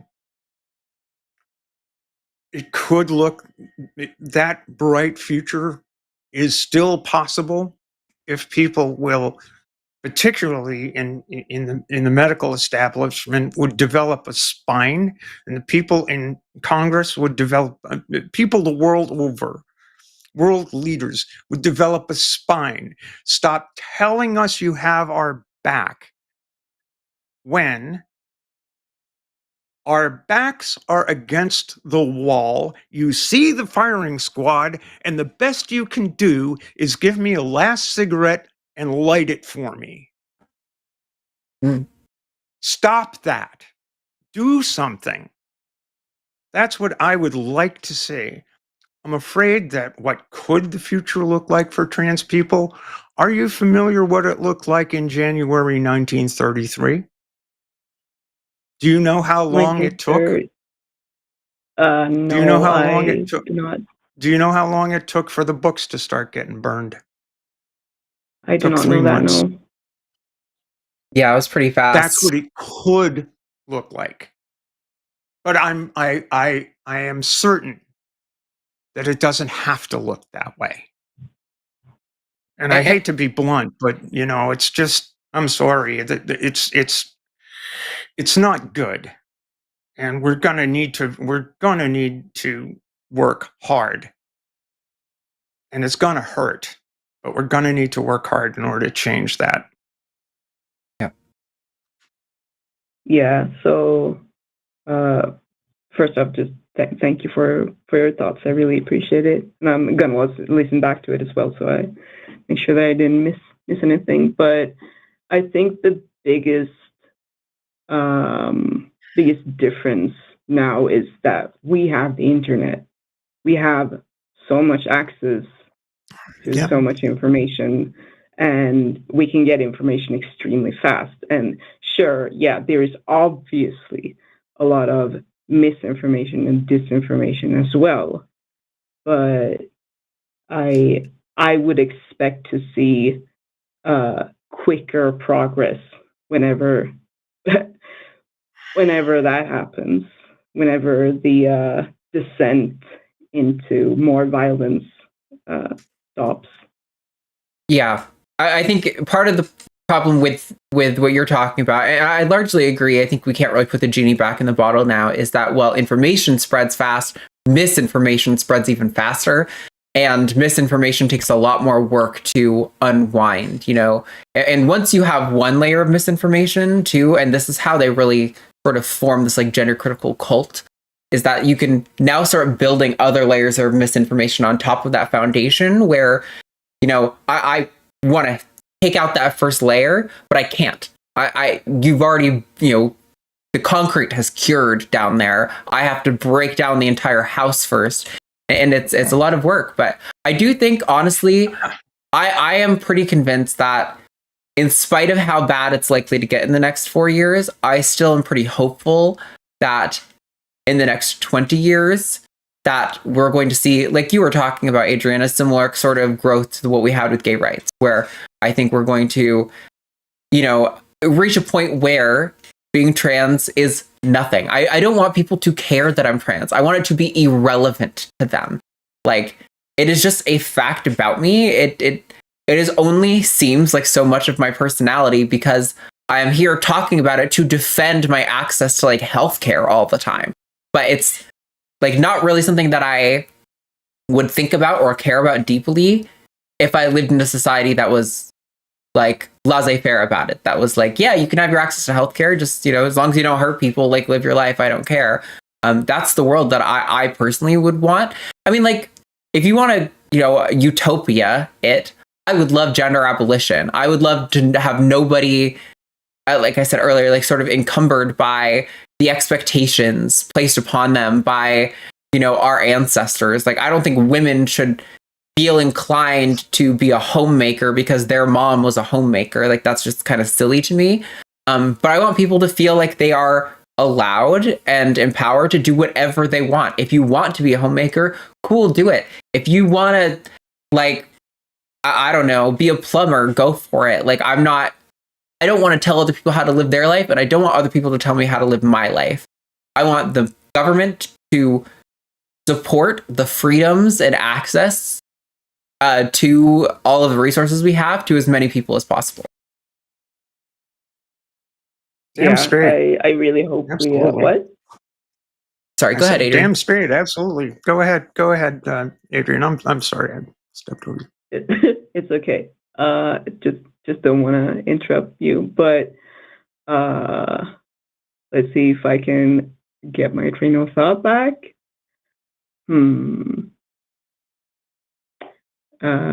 Well, I lost it, but I'll try to pick up a different train of thought instead. Fuck. No worries. Well, yeah. I got a question for you. Adrian. How are things in Sweden? I mean, we're probably from what I understand, things are actually are on a better course where you're living than where we are at the moment. So I'm hopeful about that. Well, yes and no. So in Europe overall, we have been swamped with US propaganda for so many decades, and the US has a very, very strong grip on the information and news and media that we receive here. So the US has a huge influence on our culture and the news that we take part of.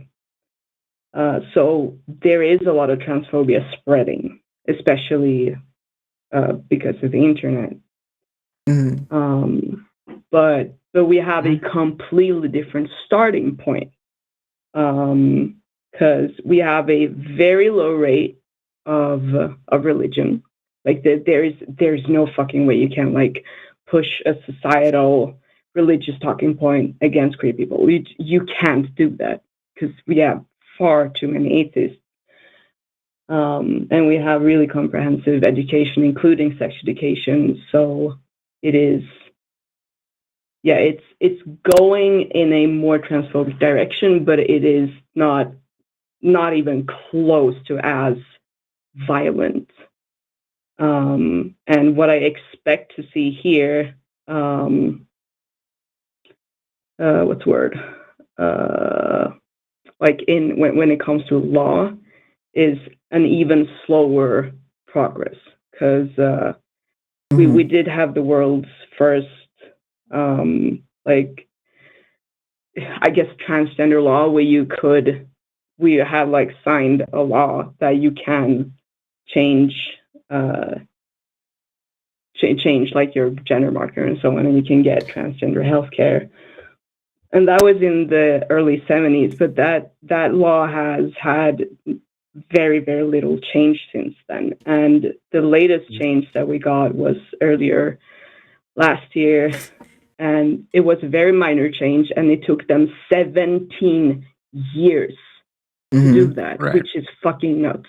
So my understanding is that go ahead.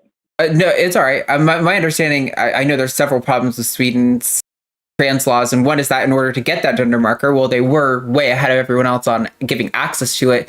You had to get some sort of genital surgery, which is, sort of in effect forced sterilization. Like if you want gender recognition from the government, you have to be like sterilized essentially. And they also recently kind of joined the UK on this like trepidation about healthcare for trans minors, where they're not bringing out any evidence that shows it's bad or that it's harmful or anything like that, but they're just saying, well, we don't have enough good evidence, even though if they actually applied that standard evenly, there would be lots and lots of treatments that we would cease access to. that I know Sweden joined that sort of train of doing, like, we're only giving access to it in like these research settings, sort of protocol. So yeah, it is important. But I do think, like you're saying, Adrian, I think that hopefully, because your country is so non-religious, that they'll actually follow the evidence where it leads, and that will hopefully lead to them kind of restoring some of the access for trans youth. I know France recently published a study that was talking about like their ability to successfully diagnose trans kids and give them care with low regret rates and things like that. So hopefully, not having the religious influence will push your country in the right direction. But I think it's going to continue getting worse before it gets better. Unfortunately, that's just the nature of change. Is it's nonlinear, and we're unfortunately hitting a real bumpy patch globally. But the world is really sick of incumbent parties. So my hope is that while, they've overturned a lot of progressive parties, and there's a lot of fascist right-leaning parties in like South America, they kind of are a few years ahead of us on this track. And now they're kind of like going further left in response to that. And I really hope to see globally. That's like my vision. It brings us to the Star Trek utopia, the luxury gay space communism. I'm here for it. I'm ready. Yeah. Let's bring it in. If there's any other thoughts, I'm just really hopeful. I'm just really hopeful that it'll get to the that sucked stage, and it'll change. That's my hope. But like I said, I think that at least the first few months of 2025 aren't going to be pretty around here. Something that's given me a lot of hope, hopefully, Adrian, that you can, and we can give this to the audience too, is that when Bush was first elected, in what was it, the early 2000s or it was 2000, right? 2000. The response from the queer community was a lot of fear, because he was a very right-wing Christian man who very vocally stood in opposition to gay rights. And we survived that. They did some shit that sucked, but we survived that and we fixed it. And I think we'll be able to do that again. I will say it's getting harder when the Supreme Court is going to be... we're not going to be able to bring like court cases that set a good precedent for a very long time, unfortunately. But yeah, so I think it's hopeful, largely. I am, but it's also worth noting that empires fall, and we're not immune to that. I hope it doesn't happen, but I'm very hopeful that it will go a more positive direction. But I can't predict the future. Anyway, Adrian, do you want to give us any last thoughts before we move on to the next caller? Yes. So one train of thought that I had before that I lost. About the perspective of time, because in our current society and our capitalist hyper-speed society, I think we tend to lose touch of how long things take to change. Like, it's really easy to look at just your own lifetime, and then almost give up the fight because of that. But I think we as trans people really need to keep believing that things can get better, even if we don't get to, like, we personally get to see the benefits of our work. Like, it really matters that we are here, and we will always be here. And do you have any thoughts on that before I speaking from the ancient stage here at the tender age of 71, I don't expect to last another 71 years, but I will tell you that in 1953, when Christine Jorgensen became a hit in American papers, the perspective for trans health care for a young child growing up in a family was a visit to a mental institution, or at least the threat thereof. So it's gotten a shit ton better. Also, the prospect of getting served at a lunch counter if you were Black was zero, unless you wanted to get your head bashed in. The prospect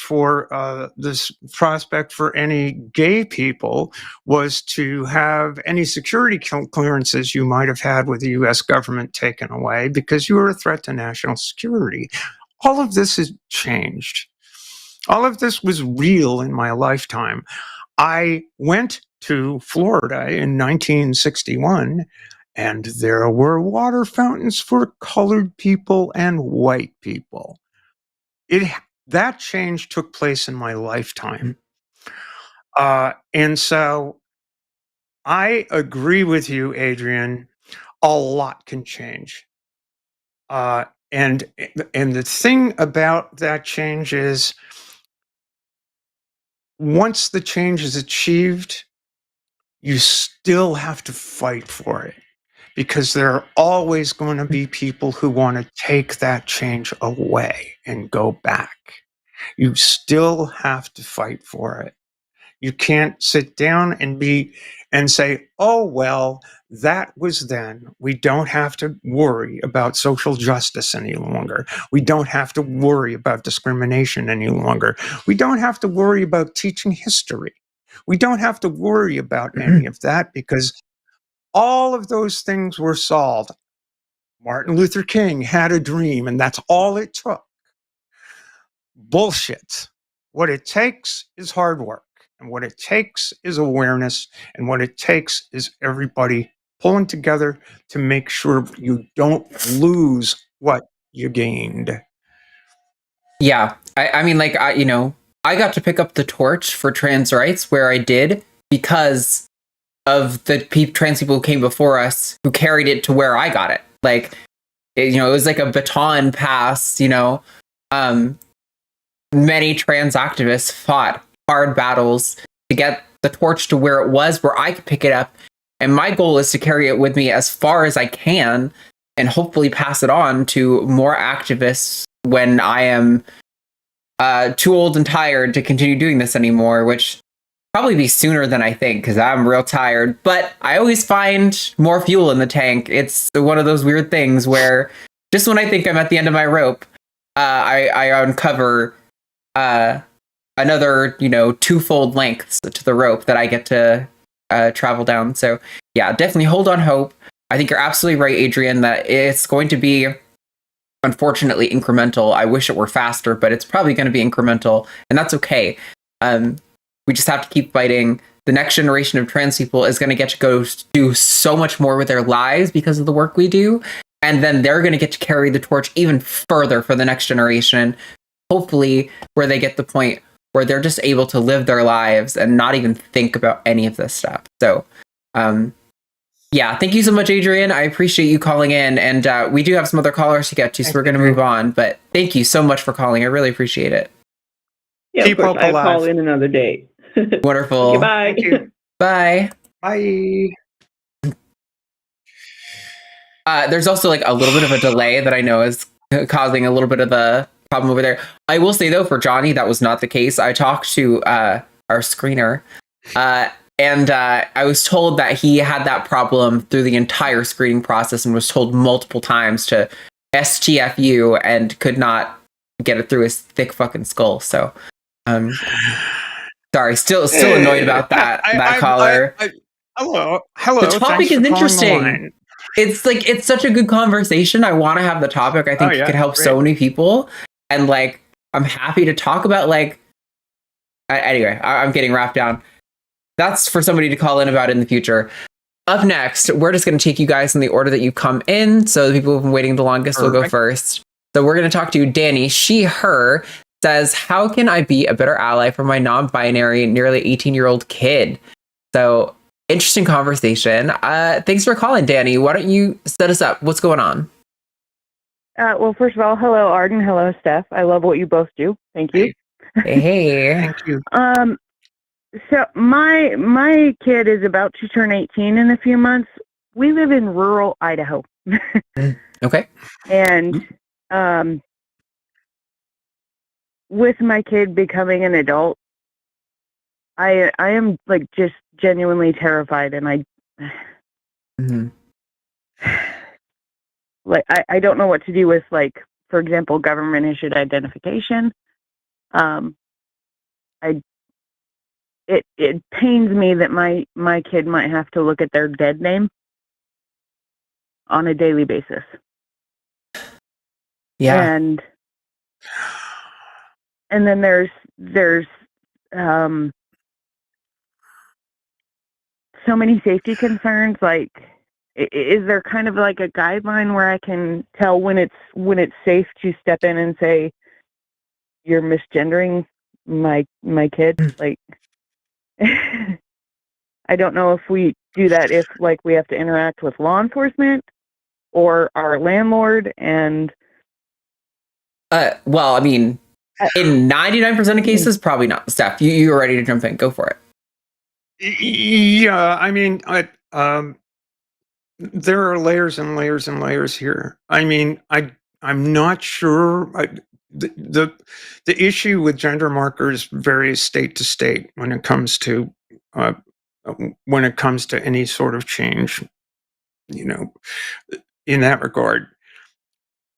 But a name change can happen anywhere that I'm aware of. That's with order. In the state of Maine, it's like you get an order from the probate court. You pay them, pay them $50, and they change your name as long as you're not.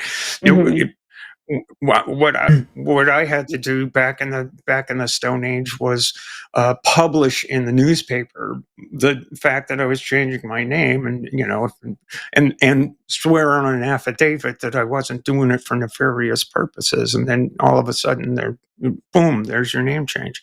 Mm-hmm. Back in the Stone Age, the gender marker on my driver's license had to be a letter from a surgeon saying that I'd had surgery. But that changed, and you don't have to do that any longer. The same thing with my birth certificate in Massachusetts. So it varies. All of these things vary. But the name change, I think, should be something that if your kid wants to not see a dead name on a license, change the damn name. Yeah. When it comes to the gender marker changes, I will say there is a very, very small window left, but you could at least try to apply for a passport with right now the federal law, since passports are handled through the federal law, is that you can put whatever gender marker you want on your passport. I think they allow an X, but I would be probably a little bit concerned, only because I imagine the X's might get invalidated. So, maybe, but I don't know. But generally, passports are valid for 10 years. So right now is a really good time to, if you have a walk-in, USPS office that does passports, that's really common, get the passport application in. Before Trump passes this law that he said he's going to do on day one. Yeah, that window is slamming shut. Yeah, and trust me, I meant to do it a month ago, and I still haven't done it yet. So I'm with you. It feels like we're in a James Bond movie, and the blast doors are coming down, and we're running. You got to slide under there, and lay as flat as you can to slide under the door. No, definitely, I think that is a good shot. When it comes to social situations and kind of standing up for your kiddo, I think, first of all, I would talk to them and understand, what their boundaries are. I know for a really long time, my sibling, who's non-binary, didn't want me to correct my mom, because my mom really struggled with they, them. My mom was able to get my pronouns fine, because they didn't really change her thinking, but they, them was actually a challenge for her. And my sibling was like, nah, don't even, just let it go. But then they kind of went through a period of, no, I think they need to be corrected. And now my sibling is like, whenever my mom misgenders them, they're like, who are you talking about? I don't know who you're referring to. Really makes it difficult for my mom, which is great. And my mom's a good person. She just struggles. So, yeah, I think you want to talk to your kiddo, find out what their boundaries are. And, and be smart about it. Like, if correcting someone is going to out your kid in a situation that may make them unsafe, that's probably not the time to intervene. But if you're like with your family at the family dinner table and someone's making it worse for your kid's like ability to just like hang out, that's a good time to be like, hey, like it's they them. Like, you don't gotta. Yeah. Which actually brings me really to my next question. Oh, I'm sorry. No, go ahead. No, I was just going to say that's really great advice, Arden. I think especially having the conversation with your kid, and it's like, all right, let's talk about boundaries. Let's see where you want to go with this kind of thing, and we'll let them drive. That's generally what I have done. There are.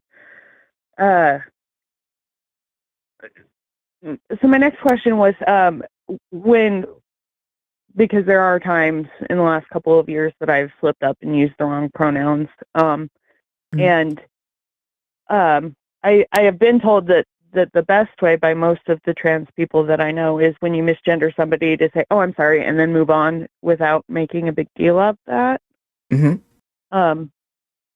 So the problem then arises is because I'm used to it and using the person's preferred pronouns.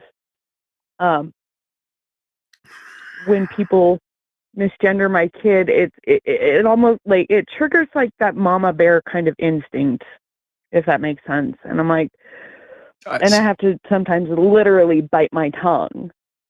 Yeah. And in discussions with my kid, in general social situations, with friends or maybe people that don't know that they are non-binary, that she, her pronouns are acceptable. So essentially my understanding from talking with my kid is that if they're comfortable with these people, around these people, bringing up being non-binary might make the situation tense or unsafe. So, but it makes me so angry. Yeah, I get that. And I think it's good that you have that mama bear energy and that you really want to defend your kiddo. I think that honestly is going to put a lot of trust in them to know that you're really on their side, through these sorts of conflicts. But definitely if they've said like, nah, don't do it in this situation. And that might be like, I know a lot of young queer people feel a little bit more insecure and unsafe in those situations. And so that might be a result of like a lack of confidence or something in certain situations, which is warranted because society is so fucking hostile to non-binary people. But yeah, I mean, I would ultimately want to respect, what their boundaries are on that before defending them. But I think it's great that you have that impetus because there will be situations where you can defend them and it'll go so far to make them feel secure with you, to be like, wow, when I really needed it, like my mom stepped the fuck up and stood up for me, like you were really there. And that's huge. A lot of trans people don't have that. So thank you. I'm sorry. I'm kind of fighting back tears because the thought of what is coming is very scary to me as a parent. Yeah. Well, we're all scared. We're all scared, but we're all here for each other. We're all here for one another, and together we'll make it work somehow. And then my last question would be, I'm sorry. Is there a way to tell, like, I don't want to, I think people call it like white knighting or being a white knight. Like, is there a clear indication of when I should step in to defend my child, or any trans person for that matter? Because I have another trans relative and several trans friends. Yeah, I think I don't want to. Sorry, step on toes. I'm sorry. No. Sorry, I interrupted you. I apologize. I think the clear situations that I can see where defending trans people is valid is like, especially when we're being talked about in the third person. If we are not present in the room and someone you're interacting with says something about those crazy transgenders, like that's a good time to like intervene and be like, what the fuck do you mean by that? Or whatever, because, you know, you're not risking any individual trans person's safety in that situation. I mean, obviously, be smart. Don't lose your job over what you're doing. But I do think, you know, being willing to risk your safety to defend trans people is also like a really good thing to do. Yeah, I don't know if there's like clear guidelines that I could give. I will say, though, it's pretty rare that I find claims of white knighting valid personally. I actually fought with someone on Threads this weekend over that, who was claiming that like wearing a shirt that says like proud trans mom was equivalent to like incorporating their trans identity into yourself. I think wearing a proud trans mom shirt is a sick way to say, I know society is targeting my kid with hate. I want them to look at me instead, because I can shoulder that for them. I can be the first line of defense against hate going towards my child. I think it's rad as fuck. Like, my mom has a rainbow tattoo on her arm with mine and my siblings' initials. I think that's really fucking rad that my mom was like, I support my kids' queerness so much that I would permanently mark my body to show my respect for them. Like, there probably are some situations where white knighting is valid, but 9 out of 10 times, in my experience, it is a cis person trying to make themselves feel like holier than thou, like they are the true trans ally.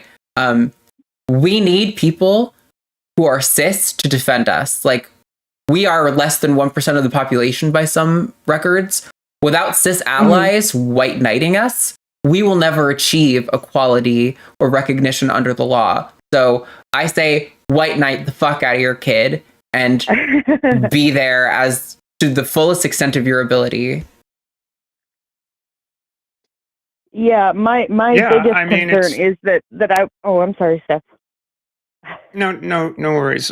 You know, I'm thinking right now of a very recent example. Haven't Meta standing up in front of Jerry Coyne saying, "Hey, not cool, not cool."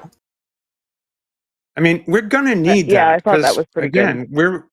we don't have the numbers, and we don't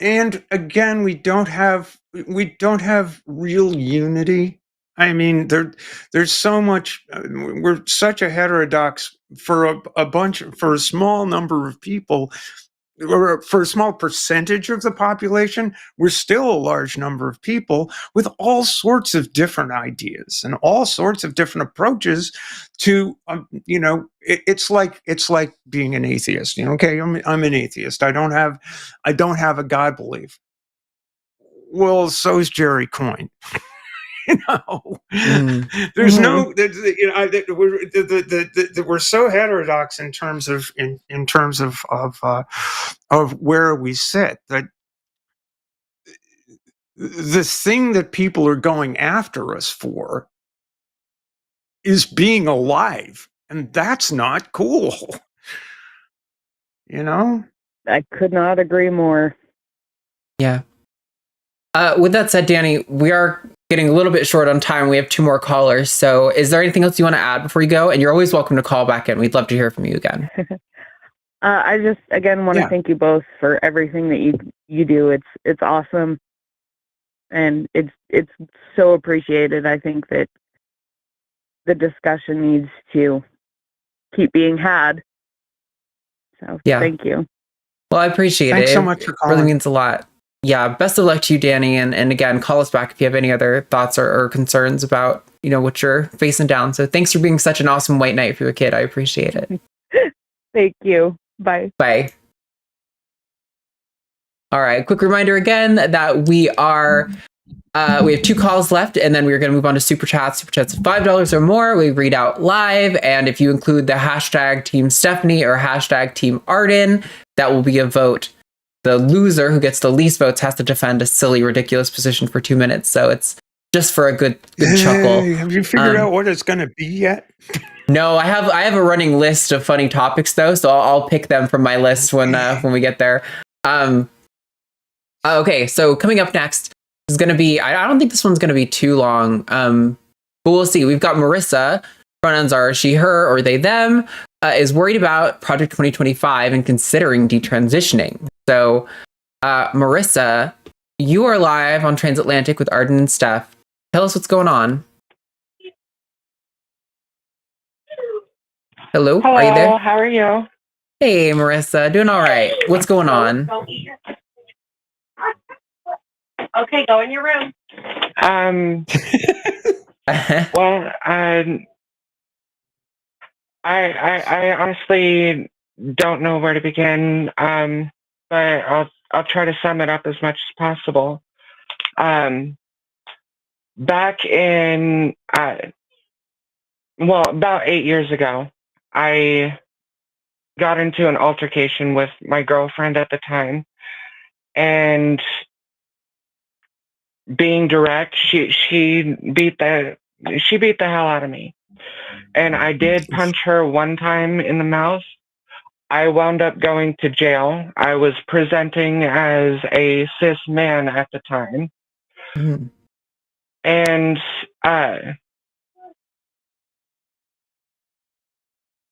fast forwarding to now, I am currently in a custody battle with that same woman. And she's honestly winning, if I'm being honest, because they brought up the thing that happened 8 years ago, just all out of the blue. Everything seemed to be going our way, and just all of a sudden,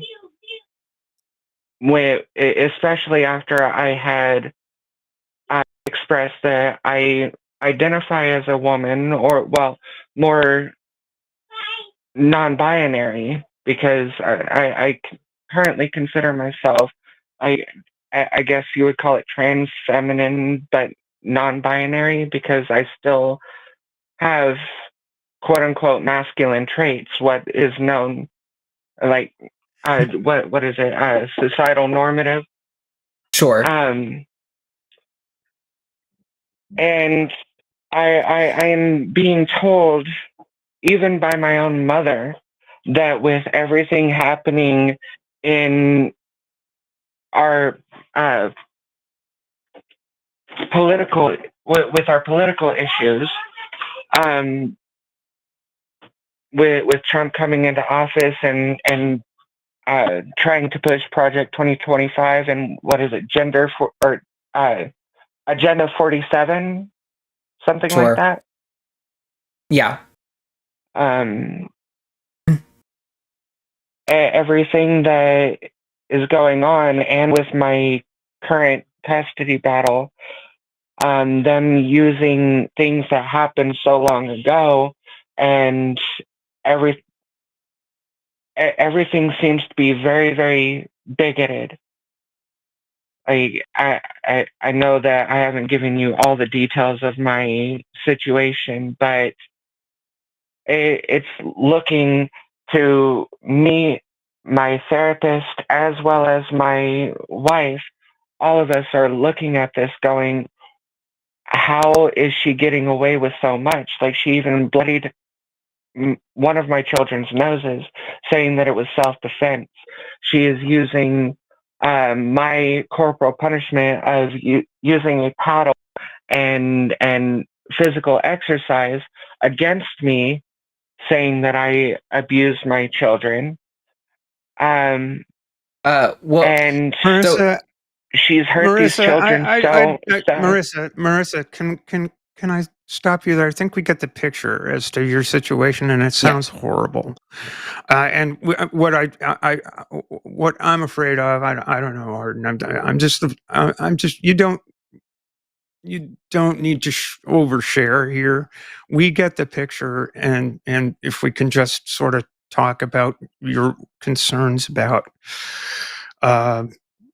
Yes, I apologize. My heart goes out to you. It really does. Yeah. Well, so the reason that I overshared is because I was wanting your opinion on, because I can still pass as a cis man, Okay. And Well, I'm just wondering if it would be best in my position to just I'm just going to say this. detransition. Marissa, I'm just going to say this, and then Arden, take it away. Yeah. But I think that's you need to figure out how you will feel making that decision for yourself, and I'm in no position to be able to do that. It sounds like you do have a professional, some professional people around you who can help you with that decision. Again, my heart goes out to you, but uh, I don't know as I can give you any, any worthwhile advice except to share my own worry about the state of government. But and again, my sympathies for your situation. I mean, it sucks. Yeah. So first thing I have to say, and hopefully this doesn't turn the call sideways, but I'm sorry to say I don't really care if it does or not. Using corporal punishment and a paddle and exercise is wrong. It is immoral and it does not help a kid learn anything. There's lots of data on this. It is abuse. So I hope that is a thing you did in the past that you learned was wrong and that you no longer do. If that's something you still do, then I'm sorry, but I don't think you should have custody of your children. Secondhand, putting that all aside and giving the best faith interpretation of this, I will say, in my opinion, your priority as a parent should always be your kid's well-being. I think when you sign up to be a parent, that is what you sign up for. That doesn't necessarily mean you have to detransition. I can understand why someone looking at what's happening would consider detransitioning to survive. And I think that is an acceptable approach to surviving if that's what you determine is necessary for you and your life. That being said, I don't think that it is going to help you in a custody battle or and honey, with this voice, passing as a cis man, you sound like a woman. I don't know. I think it's pretty difficult to have a situation where it's reasonable to detransition for the politics. I think I don't know that it will actually help you. I think people in your life know you identified as trans at some point, and that's going to become a thing. But yeah, I don't know. I'm sorry. I'm really hung up on the paddle thing. It's really hard for me to stomach that. I was under the impression that it was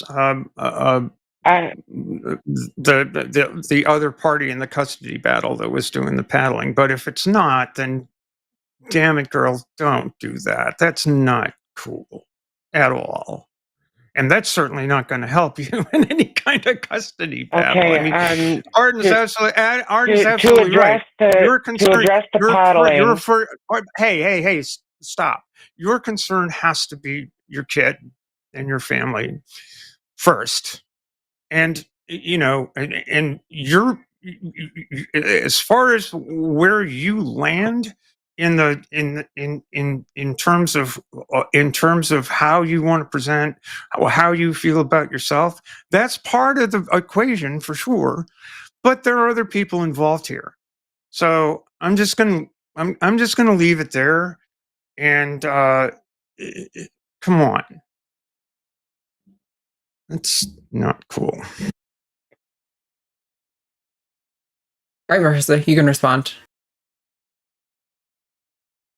Hello? Okay, to respond to the paddling. I was truly abused as a child.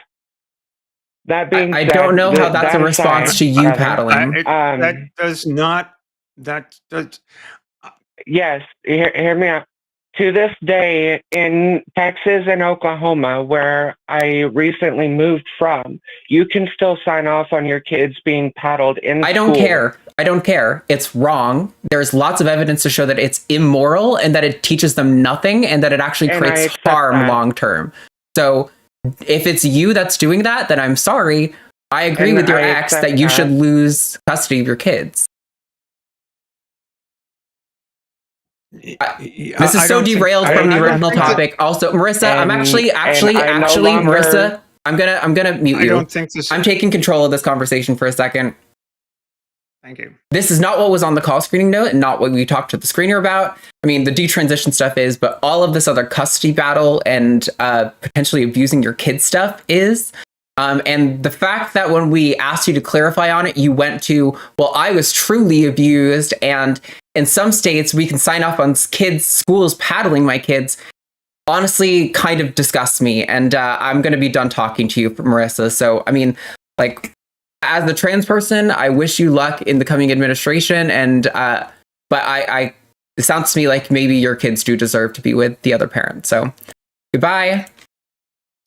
Not gonna miss you. Yeah, not cool. Not at all cool. It'd be so, and I could make room for understanding if after we called it out, Marissa was like, "Yeah, I totally agree. This is something I did, and I would never do this again." But if the first words out of your mouth are, I was truly abused, and in some states, I can allow my teacher to abuse the child, that is reprehensible. That is harmful to your child. It's also, yes, people who are abused tend to abuse in future, but it's no excuse. I mean, it's like at some point you've got to break the cycle, and you're not helping. I don't know what possesses someone to call a show, and lay that out there. I just, my goodness, that's also not relevant to the topic she called about. So it's like, why did this need to come up? Like, that's there's so much evidence about the inefficacy of corporal punishment, and that it usually just leads to kids lying and hiding and doing everything they can to avoid you finding out what they did, because they know that they're going to be corporally punished for whatever these actions are. Big yikes. What a wild turn to that conversation. I mean, that was kind of it was somewhat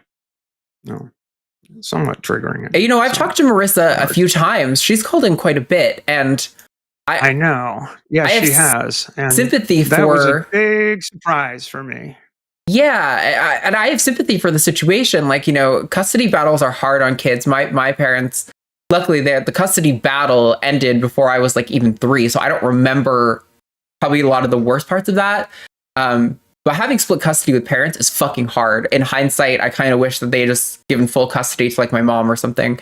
It would have been a lot better on my life long term. But yeah, it just so weird. Don't paddle your fucking kids. Goddamn. Okay, we have one more caller. Let's hope that nothing about paddling children comes up in this call. Isaac, please no. Isaac, pronouns are he, him, is trans, and wants advice about dealing with other people, treating them in a bigoted way. So, Isaac, you are live on Transatlantic with Arden and Steph. What's going on? Hi, Isaac. Hello. So my family is kind of complicated, but to keep it short, my grandparents have always been kind of openly supportive, and like when I came out, they took to at least trying to use my name and pronouns. They didn't like argue with me very much, but I was always very hesitant about maintaining a relationship with them because I knew that they were very conservative. And after my grandma died, my grandfather reached out to me more and more, and I don't know, kind of convinced me that he'd gotten kind of over the trans issue. It never really came up that much the way he talked about it. It was more like he was avoiding it entirely, just kind of saying what I wanted to hear. Yeah.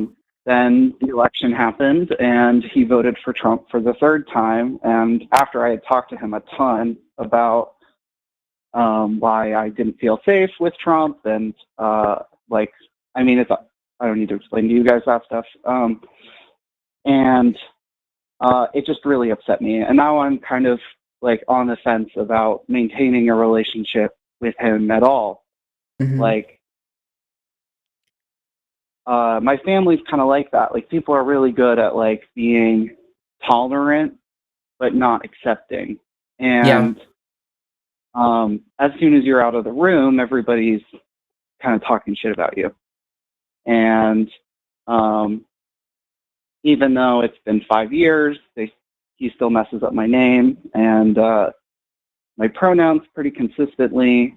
And but kind of from the family's perspective, it's just like I'm the one not tolerating him anymore, which I guess is kind of true. Well, it just doesn't feel like it's enough for it just to be friendly. And then his big thing is like, well, you can do whatever you want as long as it's not illegal. But then he's voting for people who want to make being trans illegal. So where does that leave me? Yeah, see, it's a hell of a catch, that catch-22. I definitely relate deeply. My father, my relationship to my dad is just like this, and it's the same thing where as soon as you leave the room, they let out their true feelings about you. And very similar on the, like, oh, I love you. I just want you to be happy, but like, I have my views, and your views are that I'm a man and that I shouldn't be doing this. So it's like it's incompatible, but they, want to try to maintain family for like blood's sake, I guess, not for like actually having a real relationship and real connection with you sake. It's fucked up, and it's a mind fuck. And I definitely relate to you on that. I have personally have really hard boundaries with my dad. I haven't cut him off, but, and this, I'm telling you this as maybe, you can see if this applies to your life and see if it works. I only interact with my dad on the most superficial basis. I will ask him occasionally about my little brother and how he's doing. I will occasionally get like a birthday or a holiday message. I don't send him many, but he sends them to me, and I will occasionally respond. I think it's totally acceptable to have that kind of boundary up. I also think it's important to note that the "you're not tolerating him" thing is like, there's a meme called the paradox of tolerance, which is this notion that you're not tolerating people who are intolerant of you, and that makes you intolerant. Like, it's absurdist, right? Like, the whole point is that it's nonsensical to call you intolerant for not tolerating his intolerance. Like, you're allowed to be like, hey, you're not tolerating me, and that's fucked up. See this thing here? It's got gas in it, and if I do like that, you go gaslit. You're getting gaslit here,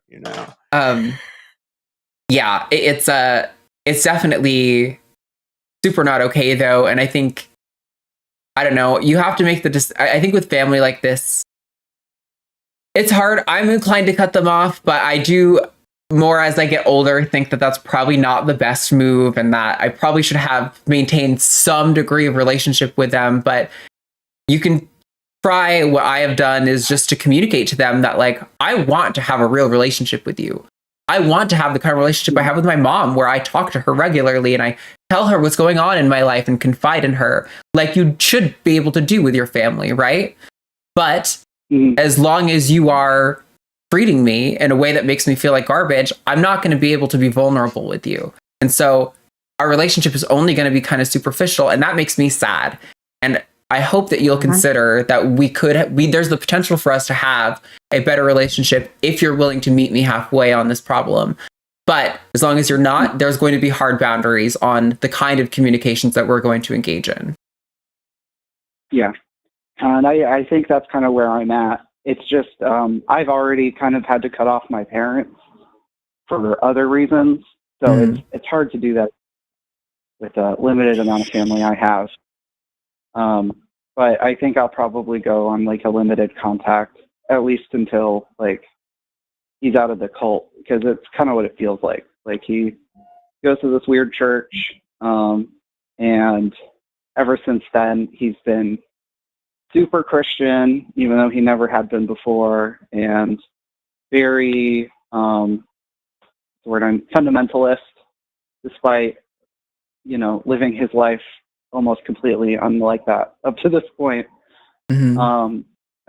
and it's just, yeah, it's difficult because my other family don't really understand why it needs to be a big deal if they're using my name and pronoun most of the time. But it's with like how unfriendly the government is. It's like I can't travel to see them without taking extra precautions. Yeah. And they, when I went to visit him last, he like called a restaurant ahead and told them that he had a trans grandson who was going to come with and asked if it would be okay to use the bathroom. I'm sorry. I just exploded with that one. I'm sorry, Isaac. Yeah, Jesus Christ. It's What? very comical. Oh my God. Yeah. Oh, yeah. Sorry, man. Jesus, that sucks. Yeah. It makes me feel better because it's like, it's hard for me to hold family because, you see, I was really sorry. I was really fortunate. I did not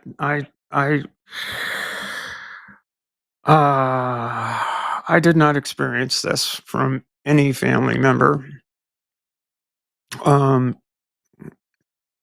through transition, et cetera, and so forth. I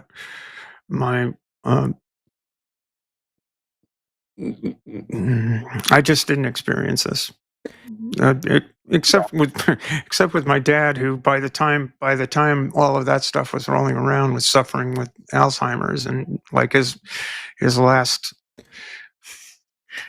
request for was "Where's the boy?" Oh God, was really kind of funny, but yeah. I never yeah, man, I'm so sorry. That sucks. I will say, Isaac, the only kind of parting thing I want to give to you is that, like, I hope you really have a strong network of friends, because I've talked about it a lot lately, because it was the best weekend I've had in a really long time. Like, I feel like Matt's going to get snarky with that, because I'm like, we're here all the time together. But I went to my friend's wedding recently, and it was like the best weekend I've had in a really long time. It was like a good reminder. I'm going to cry. Oh my God, so stupid. It was a good reminder of like how beautiful my friendships are and how much family they are to me, and how, like, in spite of being rejected by so much of my family and treated so poorly for so long by my father, that people love me, and that wasn't my fault. That's him having his own baggage and his own damage that he is unable to see past himself to look at his kid in front of him. It sounds like the same situation with your grandfather. And so I hope that you have a really strong community around you who can make you feel like, because you were saying, like, you're nervous about cutting off like some of the last remaining family you have. Like, I want you to know that, like, those people are more family than, like, blood means nothing if they're not going to be there for you where it really counts, And so I hope you have people who are there for you where it really counts, because that is like the biggest cushion that you can put beneath yourself when you're going through something like this.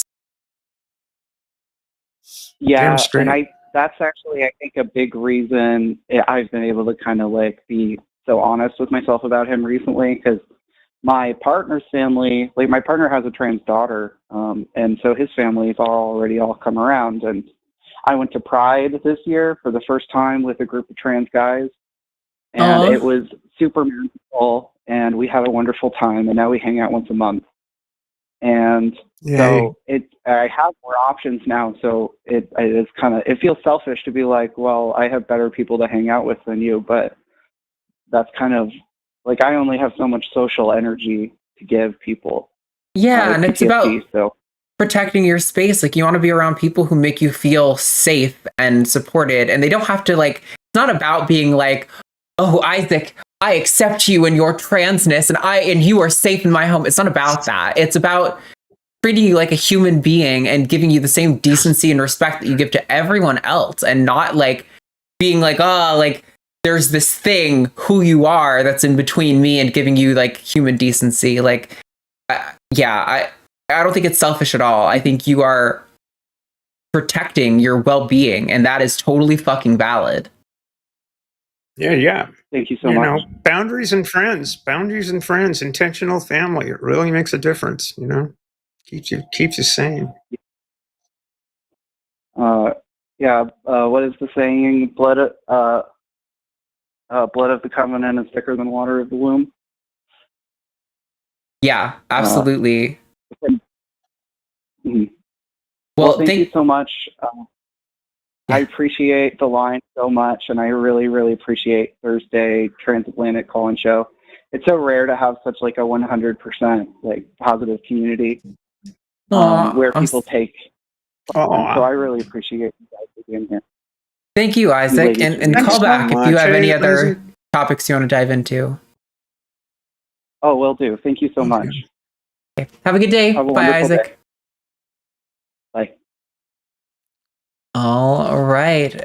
And that concludes the caller portion of our show, everybody. Sorry for almost crying on the last fucking call there.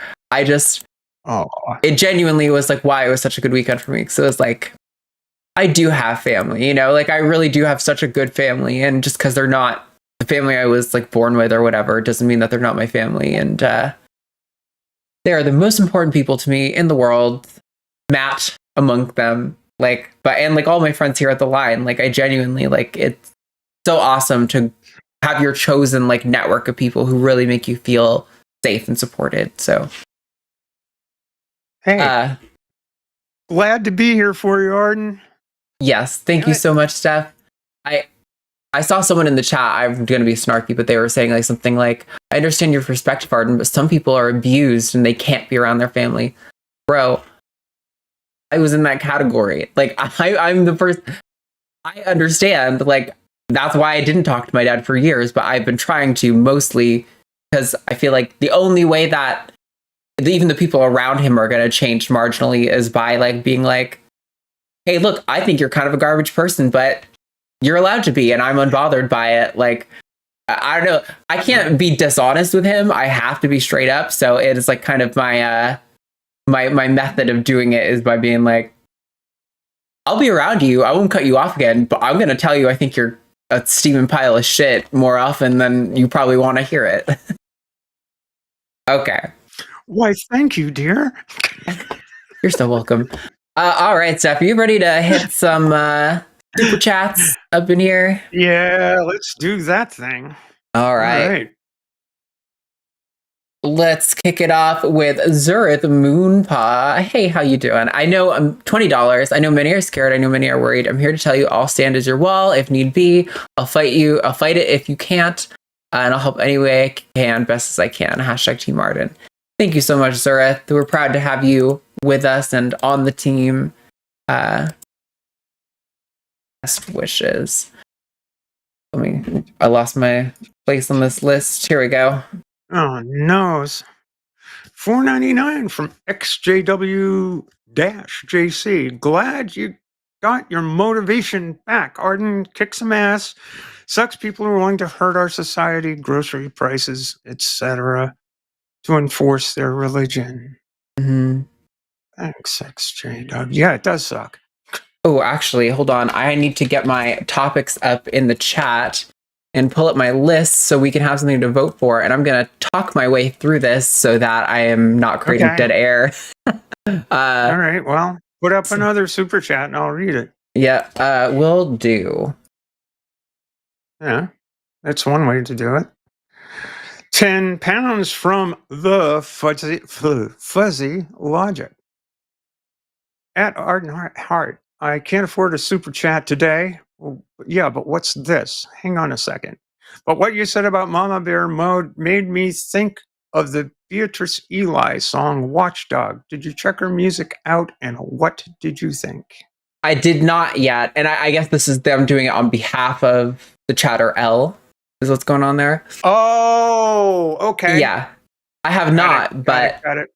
I like the title alone makes me feel like I would probably resonate with it. So, okay, one of these positions is going to be dogs should be required to wear pants in public because that is still so funny to me. I think we did once like unicorns are better than dragons. That can be one, and then butter should replace soap in showers. Sure. That's great. place. I'm sorry, So, butter should replace soap in showers? yep. All right. There are your Any particular options in a kind of poll. I think there's probably some room to decide. Free markets, whatever the people decide is the best butter to rub on their body. Yeah, well, there's other things to... Never mind. All right. Poll is in the chat. You can vote for which position you want the loser of the super chat portion to defend. And now we have 20 pounds from Jackie Greenland. Happy New Year and a hell yeah for just wanting to be able to get on with our lives in peace. I'm sure the year ahead will have its ups and downs, but if we all keep supporting each other, then we've got that hashtag Team Arden. Thanks. It's been a message I'm trying to be really loud about lately, because how do you refute that if you're on the other side? Like, I don't want you to be able to live your life freely and in peace. Like, or you have to try to explain why what you're doing isn't actually denying my freedom. I think it puts them in a much tighter bind. So, yeah. Yeah, I mean, it's like, what's wrong with you? Can't you just, Right. $10 from Skeptalk. I remember fixing an OG feminist laptop last year, and we got talking about trans women's rights. Talked about how neither party is actually good. It's about who's going to F you over the least. Yep. Mm. I'm glad you're not saying both parties are the same, because then I would have to go on a rant. But you just said they're both not good, and so I can agree with that. I know there. Never mind. I won't get into it. $9.99 from Rainbow Wolf. Oh wait, yeah, this one's me. Sorry. To the wolves. The last one. To the fools who were kicked out of the atheist orgs for being anti-trans. Look up the Voter Values Summit of 17. The religious Reich thanks you for being pawns to divide and conquer queers and atheists. Yeah, it's very similar to...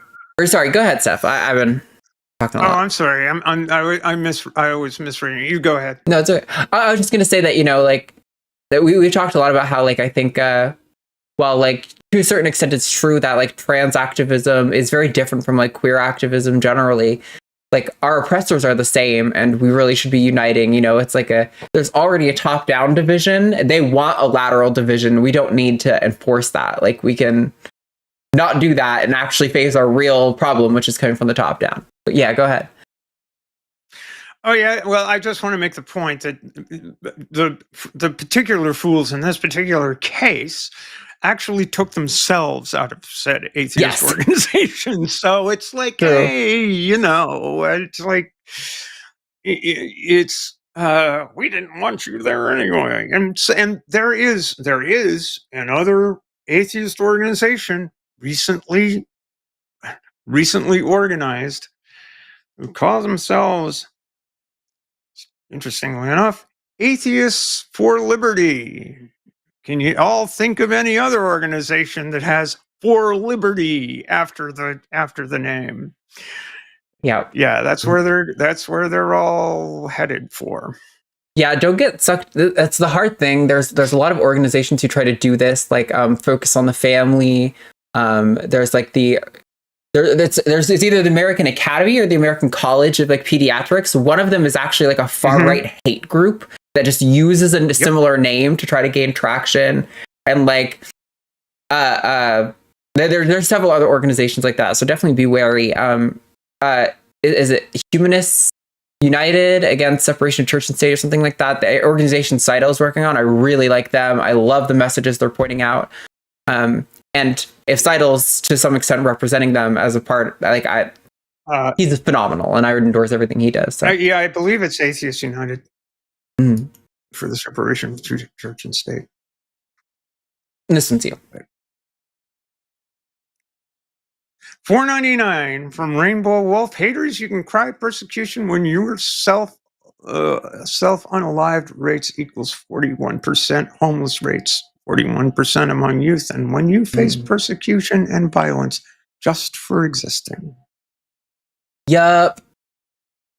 That used to be one of the most common talking points when I was starting like my transition as like a teenager, was talking about how the homeless rates for queer people were so high comparatively because of, you know, bigotry and getting like kicked out for like being queer. And that doesn't get talked about anymore. And I'd be curious to see how those statistics have changed over time, or if they're still very similar. Yeah. That's like it's really hard to defend your positions when they're resulting in more homeless teenagers. You know what I mean? Like, and that's kind of what I was saying earlier about how effective the right's talking points have been, because they flipped the numbers. I mean, it's like what Jerry Coyne did. It's like trans women are far more likely to be violent offenders, when in fact it's the exact effing opposite. They're far more likely to be the victims of violence than the perpetrators thereof. Yep. Oh, also Matt clarified in chat, Americans United for Church and State Separation. Yeah. There we go. I know it's an A. So yeah. 10 pounds from the fuzzy logic. Is it mission creep if the main reason our rights are under threat is because of religious influence? The greater the distance between church and state, the greater the protection for minority rights. Yeah, I mean, that is like the reason why these organizations have started on these sort of topics in the first place. Yep. $20 from Brent J. In a world where millions of people seem unhealthily obsessed with trans issues, why are there only a few hundred viewers? Smells a bit Jimmy, if you ask me. You know, there's multiple reasons why this show doesn't perform as well. For one, there's a problem with the YouTube algorithm where the majority of people who subscribe to this channel are here for atheist content. And when they see transgender content and, like Wayne, think that that is mission creep, detached from, you know, the core of the issue, they don't watch this one as much. And so it gets depromoted in the algorithm. There's also just the element of, like, the same reason Chewed Gum doesn't get quite as many. They get slightly more than us, I think, on average, but slightly less than all the other shows, because a lot of our viewers are cis white men, to be quite blunt, and they don't really care as much about the experiences of women and queer people.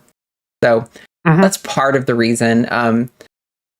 You know, also, like, I don't have the level of, like, I don't have my independent an independent channel like Matt or Jimmy do that have already hundreds of thousands of subscribers that draw in attention. That's another issue, is that all the hosts on TACIS are, like, kind of, I mean, with the exception of Lux has a decent following on their own. Yeah, we're a little obscure, and so there's multiple reasons, but $10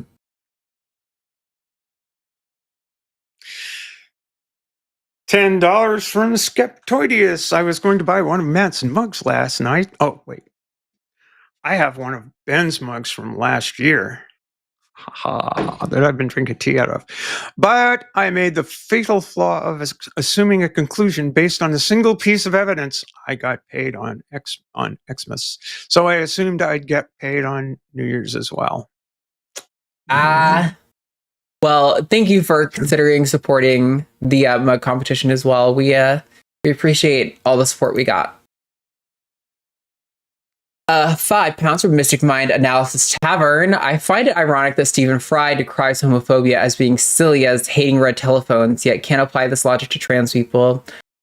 Yeah, I mean, my understanding is that the UK's media ecosystem it's a little bit more tight-knit, and so it's a little bit harder to buck the trends to a certain extent. And Stephen Fry is, like, really integrated into the mainstream media there. So I imagine he's in a tighter bind in his ability to do anything. But if that's really the position he holds, yeah, it doesn't make fucking sense. It's inconsistent application of logic. Yeah, and it's a damn shame. $4.99 from Sarah Wilson. Like the NB Arden mentioned, I'm cis and only shave when there could be social consequences like a wedding. Forced gender conformity sucks for everyone. Nice.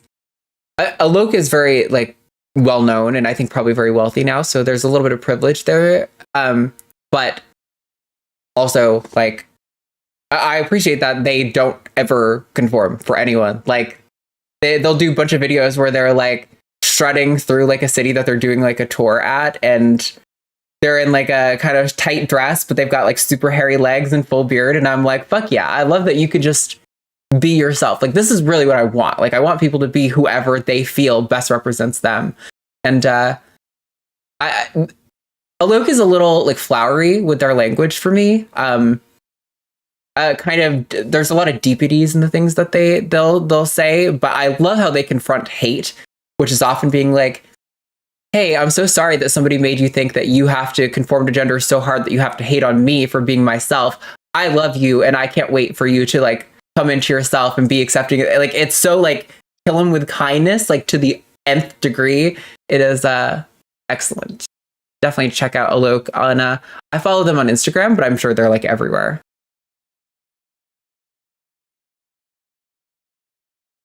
Oh, sorry.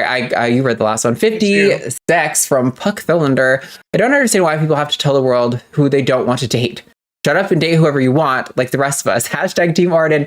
Yes, that's what I like. I have to start the conversation with the. Here. Say again. Yeah. I'm losing badly here. What the hell? Come on, people. Oh gosh, I know. Yeah, get some. I saw some hashtags. Jesus Team Steph votes. They're there. There's the home cheat advantage as like the regular host. So I know the incumbency advantage. If you want to have it that way. Yeah, that's why I should have showed off Ben. I should have showed off Ben's mug earlier in the program. That's true. That's the whole thing. You know? That could have helped. That is why I started that conversation though with like I have to give the caveat of like everything that I said, because if I don't, people are like, oh, so you just think that every straight man just has to fuck a trans woman? And it's like, no, that's obviously not what I'm saying, you dumb motherfucker. Oh god, like, yeah, that was painful. But yeah, it's like it's Did you really. See where I was going though? I was trying to say, hey, it's like it's like, hey, you see somebody on the street and say, hey, listen, you look like you're fun. Let's do something fun. Let me ask you. Are you trans? I just gotta know. Yeah. What's in your pants? I mean, what the fuck's the matter with you, dude? Jesus. I think you hit the nail on the head. It is like, if that is what's bothering you, it is absolutely because you have some kind of view of trans women in your head that you aren't like contending with. And it's like, it's totally normal to be like, logically, trans people should have access to rights, but like I still feel some kind of like way because of how I was conditioned by society. That's normal. So like, if you're just honest with it and contend with it, rather than getting so annoyingly defensive where you can't even let us finish a fucking sentence when like, I'm doing the hard work for you of trying to make your case that you're not transphobic and you're making it impossible. Like, that's why I was like, you know what? I don't even care what the facts of the case are. You're transphobic. Go away. Yeah, and the other part that was hysterical was I really want to know what the hosts think about this. And he talks over both of us the entire time. Yes, could not keep his mouth shut. Oh, dude. So bad. Anyway, this one's for you. $5 for Monkey a Typewriter. Yay, Monkey. I never considered whether I dated a girl with a penis till recently. After thinking about it, I still don't know. Seems like I need the experience. You never know, man. Fair enough. $5 from Heathen Granny 666. Satan Star Communism. What are we gonna do when the Orange Nugget gets back in office? He doesn't like women. He doesn't like LGBTQ people or black people. I mean, hell, he doesn't like his kids. Yeah, true. He only likes himself. It's going to be a lot of solidarity, community. We're going to have to work together and really like come together and unify over things like trans people deserve to, have access to free and fair participation in society. Those kinds of things that I think are pretty universal and hard to object to, even for the most like corporate Democrat who kind of like are like iffy on this stuff. So, yeah, people, we need community. We need each other. That's what we do. $5 from Robin Webster. Some funds in the honor of my friend, Stephanie Helms. All my love to all. Thanks, Robin. Love you too. Thanks so much. We may have to kind of speed through these because they're coming in very fast, and we have like 2 pages still to get through. So, but Robin didn't put a hashtag, so that's true. You have to be more concise. $5 from Heathen Granny 666. Pretty much America said it's okay to grab women by the meow. I hope he gets as many Big Macs for January 20th. Yeah, exactly. America said that wasn't enough for them again to object to him. $10 from Larry Fishman. My 2024 in transition started with my orchiectomy and ended with committing to social transition. 2025 will see my BA and FFS and possibly bottom surgery, provided the stupid country doesn't ban them. Yay, Larry. Yeah. Been seeing you around for a long time, and it's always good to see you, and really appreciate it around here. Same. $10 from Soupy Dude. Our trans brethren have always have and always will be here. Be loud, be proud, and stay safe. Hashtag Team Trans. Nice throwaway vote. Yeah, no, exactly. Even if you force us into detransition, like we're still going to be here. Yep. It's too late now. $5 from Larry Fishman. By the way, Team Steph for late bloomer solidarity. Right on, mate. Might. $5 from Skeptoidius. I feel like I'm forgetting something. What was it? Oh, cripes. Yes, vote. Hashtag Team Steph sheepishly. Sorry, Arden.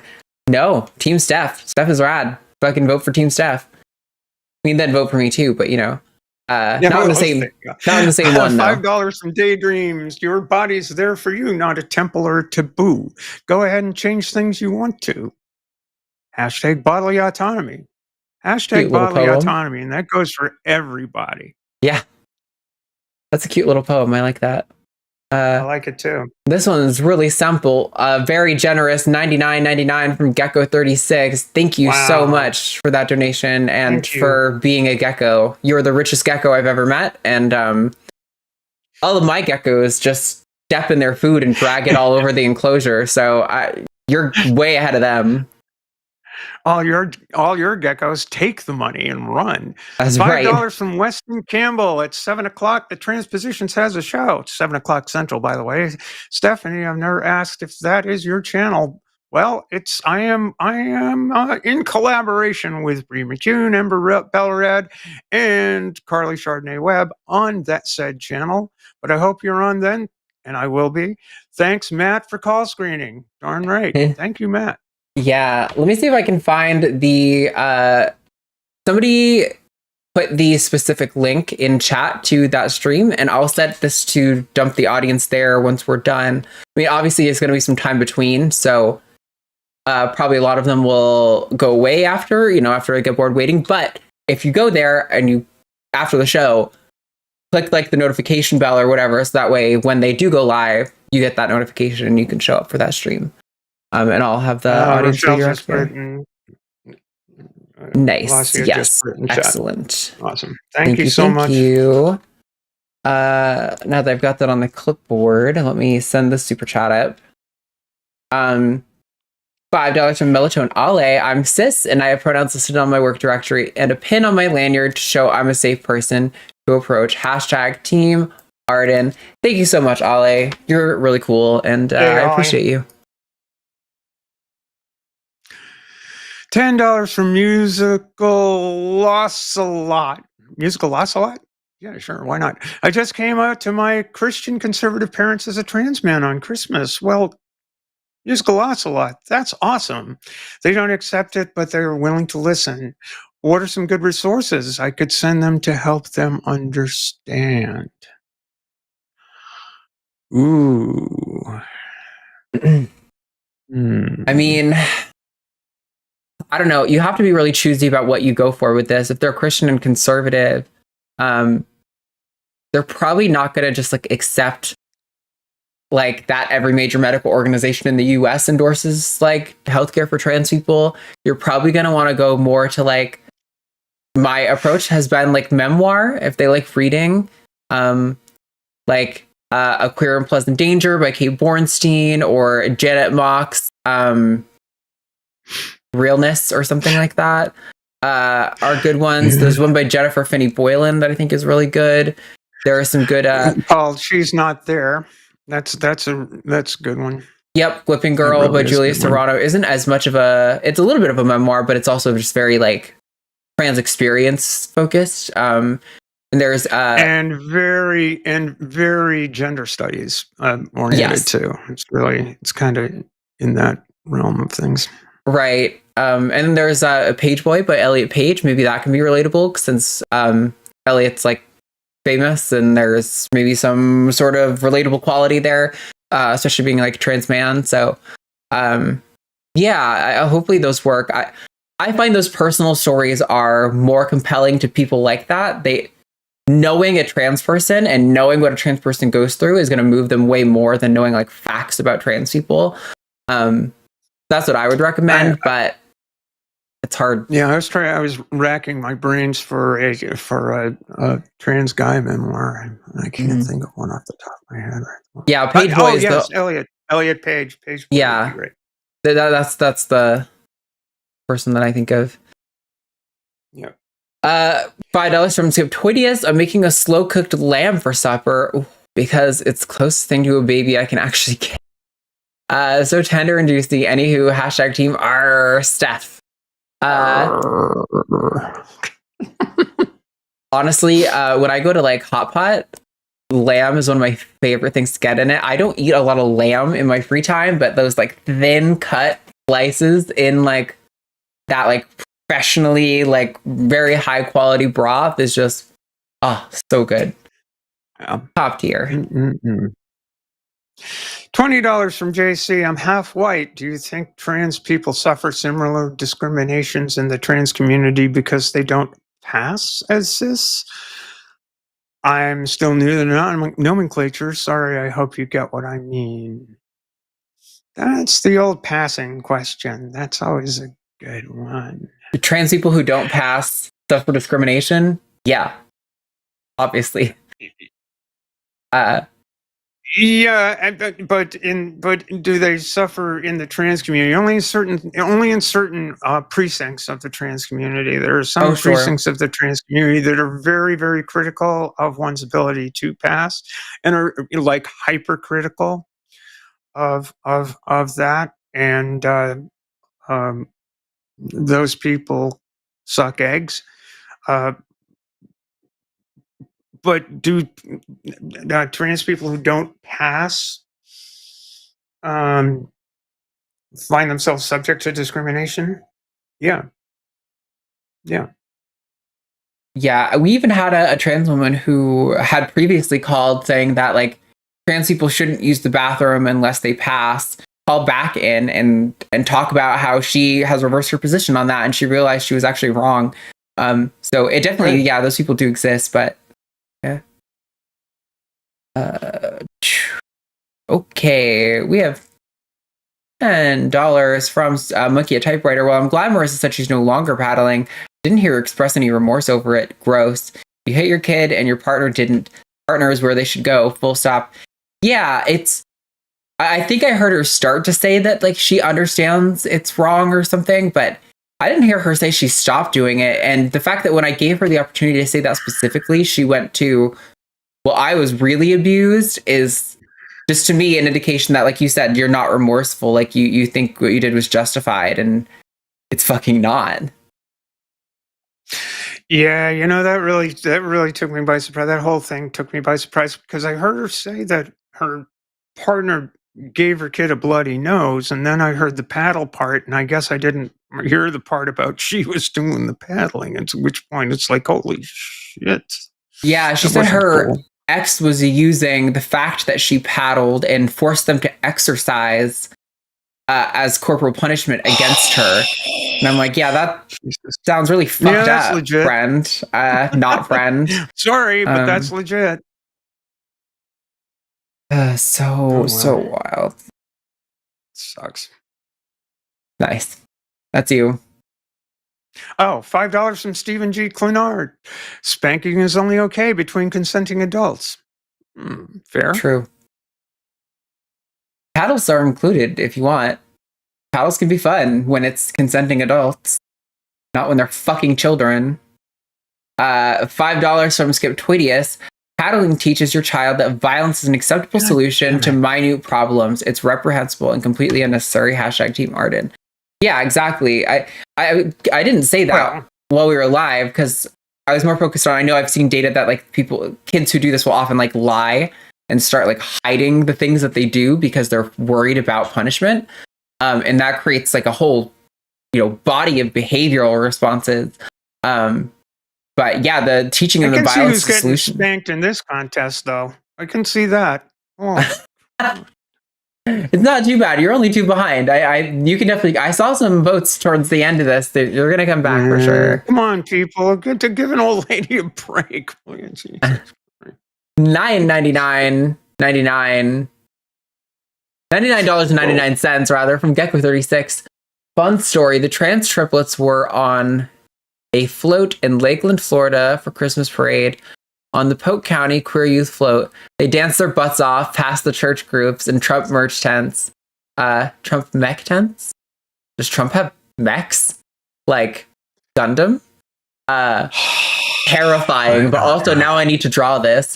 To boos and curses. They could care less. The future is bright. # Team Arden. I will say the younger generation is what gives me the most hope. I think they are. Well, I know like in this election, they did skew more conservative. They're also, when they're measured on like their feelings about trans people, like the most progressive of any generation we've had. So I think I have a lot of hope to them. Most kids now know a trans kid because they went to school with someone, like. Correct. That didn't happen when I was in school. Like I was the first trans person that almost any of them knew. And that was not fun. Let me tell you what, not fun. Well, a kid I went to in 3rd grade that I'm still in touch with, when I came out, she said, damn, I kind of already, I kind of knew that, but if only we'd really known, we could have had so much more fun. Oh, thanks. That's kind of cute. It was pretty cute. It was fun. $5 from Stephen G. Clinard. $5 says, # Team Stephanie. There you go. Hey, thank you. The only one behind now, and I already know there's like 4 coming down the pipeline. We have $10 from YouTuber Grudge. I'm planning to confront my mom about misgendering me behind my back and trying to work out how to have that convo. Wish me luck. This will be difficult. # Team Arden. # Dano for doing teams. Yes, we are doing teams.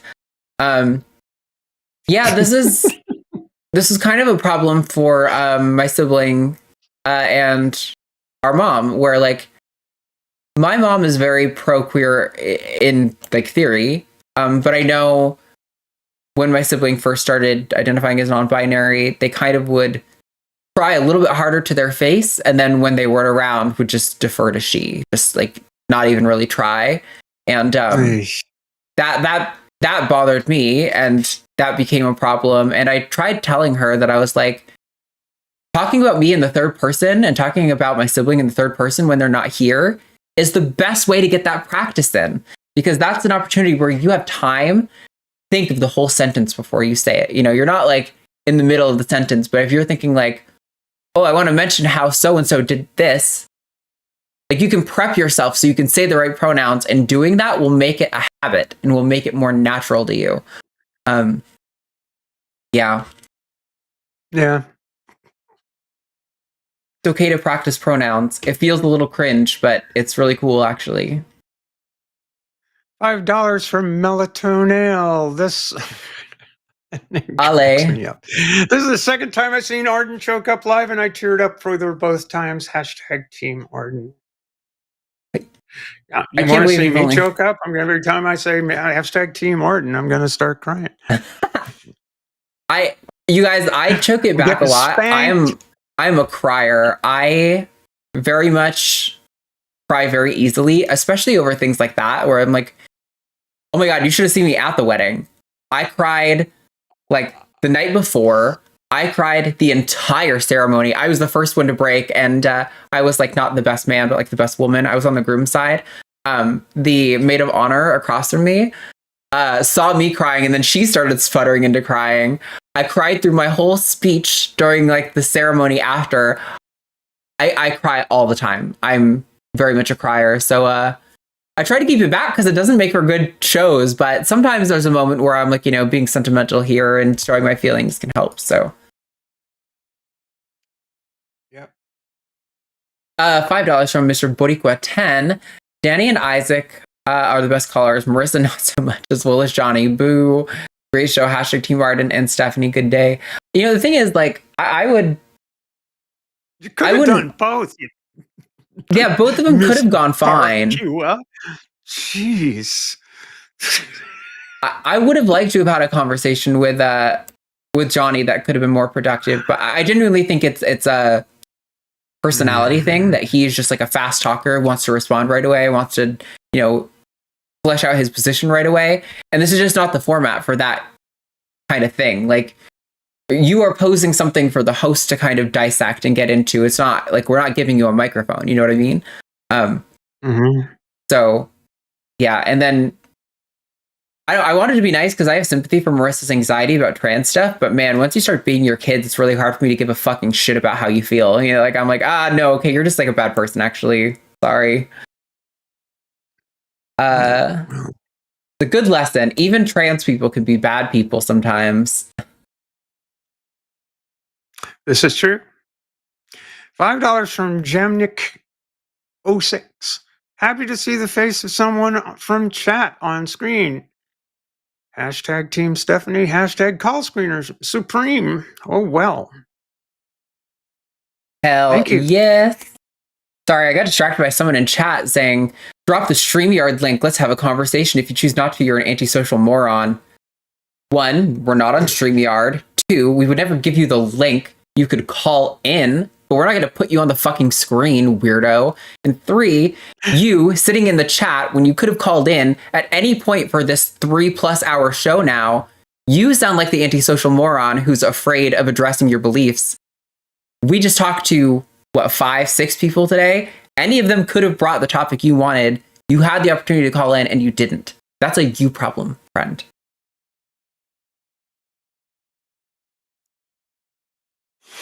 There we go. $10 from Nia Andrea. Thanks for having me on. It was great talking to you. I related so much to what Isaac was saying. My dad is tolerant, but not really accepting. Although 6 months in, he started to use my chosen name. I will call again if okay. Of course. Happy to talk to you again. Of course. Do it. We have $5 from Dr. Ben. The Dr. Ben just wanted to say that we love you, Steph. # Team Sailboat. # Team Steph. I get it. There's you guys, Dr. Ben's mug. It is a good mug. I like that mug a lot. That may be one of my favorites from last year. Dr. Venus. Thank you, Dr. Venus. Your go-go juice is being put to good use. Oh boy. $5 from Larry Fishman. # Team Steph because Ben's mug. Hey. See, I told you these votes are going to be rolling in. I saw them earlier. God damn. Thank you. $5 from Ember. # Team Steph because I need her in a good mood for the most important show we've ever done later tonight. Yes, definitely go check out that show. I'm actually very interested to see the interviews with Kat and Hemant. Like Steph said, Hemant is one of the best, like, if you want to call it white knighting, it's stupid because what he's doing is so good for us, but Hemant is one of the best atheist allies out there. He is phenomenal and so thorough with how he addresses all of this stuff. It is like, he is the best of us. He's extremely fluid in his delivery, and he's not full of shit. You can tell he's done that homework, and has dug in hard. Yeah. And he gave all the props in the world to Jerry Coyne's previous exploits in publishing, etc. All the props in the world, and he's just he's great, and Ember's interview is really, really, really good. I've watched it already, obviously, but Man, Steph's making a really good case. I think all of you should go watch that later tonight. The show will redirect you there. So if you haven't seen the link in chat, or if maybe you're watching on a different device, just hang around. It will redirect you to that show after. And some guy named Matt Dillahunty over in the chat says Hammond is basically one of the best people, period. So there you go. That's a pretty ringing endorsement. True. $5 from Melatonin Ale. Ale. Or is it Ale? Ale. Ale. Sure, for Alejandra. Canceling out one of my earlier votes. LOL. Some love for Team Stephanie. Thank you. Nice. So nice to put a face on the name. Yeah, this is the face that sunk 1,000 ships right here. Thank you so much, LA. $5 from JC. Arden's getting a little uppity on the score. Hashtag Team Steph. Well, not anymore. There was a huge Steph wave. See, it's like the Blue Mirage, like we thought we had something early in the night, and then it turned around for us in not a good way. Well, not good for me. Good for Steph. I don't want to be the red wave. That's true. I did just call you the red wave, basically. So sorry about that. Yeah. $10 from Jax Chakabe. Hashtag Team Steph. Thank you for your years of service. Wow. Next. $5 from the Kentucky Atheist. Yay, Joe. Team Stephanie. Hashtag Team Stephanie. Yay, Joe. Good to see you. Nice. And then this seems like the last one. $5 from Monkey a Typewriter. I've decided to no longer want to use pronouns. I think it's time to start supporting the amateur nouns. Hashtag Team Captain Steph. Hashtag I want to sail away. Amateur nouns is so funny. I've never heard that before. All right, everybody. In case any of you didn't know, the whole references to sailing is I've been a professional sailor my entire life, so that's how come. And so. Yep. Hey, Arden, thanks so much for having me on the show. It was a lot of fun and really appreciate it. I'm so glad to have you back, Steph, and I'm glad we got to help promote what seems like such an important episode tonight for transpositions, and I'm looking forward to seeing it as well. Looks like the topic that I have to defend that I fill in here is going to be dogs should wear pants in public. I appreciate that you guys heard my call for if I lose, this is the position I want to have to defend because I think it's so funny. So at least I get to chuckle a little bit with this one. So with that, everybody, I am all queued up. All right, charging up the clock in 3, 2, 1. Okay, listen. Those sick little freaks, have you seen them walking around? You're just trying to go for a stroll in the park just to enjoy your Sunday morning, and all of a sudden you got a pair of jiggly balls swaying behind this dog. And look, you're not looking to look at the dog's balls. But when a dog's walking in front of you and he's got jiggly balls, you see them. It's gross. It's weird. I think it's time that we finally do what's right for our kids and protect them from this sick sexual exposure of dog balls and finally make them wear pants. And I'm advocating for pants, of course, that go around all 4 legs, meaning they go right down the middle of the dog's body. You might have to wear a belt or something to hold them up since their bodies aren't really built for it, but it is disgusting. I mean, these sick little monsters need to be covered up, and it's about time we do the right thing for a society and make them not do that. I mean, what kind of freak wants to walk around naked on a Sunday in the park in front of everyone? Like, oh my gosh, I can't just imagine how deranged they are. I mean, and the way that they'll they're gonna go start licking all their parts in front of everyone. Like, I mean, I can't tell you what to do in the privacy of your own home, but not in front of everyone. It's horrible. And I think the punishment for not wearing pants in public should probably be jail time. And I realize that means we're going to have to construct dog prisons, but I think that's a side issue that we can worry about down the line. I think we need to have some kind of punishment, because how else are you going to enforce this, Maybe dog police too, maybe dog policemen to arrest them. I think, oh no, we got the robot dogs. Obviously, freaking RoboCop future, but for dogs. Yeah, dogs are sick little freaks, and they're nasty little kinks they try to shove on all of us. Thank you. Somebody said, wait, four-legged pants, is this possible? You have to look up the meme of how dogs wear pants, because it's like the joke that it goes around their waist and is just the bottom half, or do they go around like the center of their body and cover all four legs? Obviously, I have to go for the most ridiculous one. Well, it's cold in Maine. I've seen quite a few dogs with pants on lately. I love their little jackets. It's cute. And covers and that kind of thing. Yeah. Well, thank you so much, everyone. And thank you, Steph, for being here. I really appreciate it. Thank you to our obscure call screener that nobody knows, some guy named Matt Dillahunty. Some Matt guy, I don't know. Yeah. He was a last minute save, but I probably wouldn't work for him again, have him work with us again. Thank you guys so much. I really appreciate it. Thank you to the callers who called in, except for Marissa. I would even say thank you to Johnny, but not to the child beater. Not really.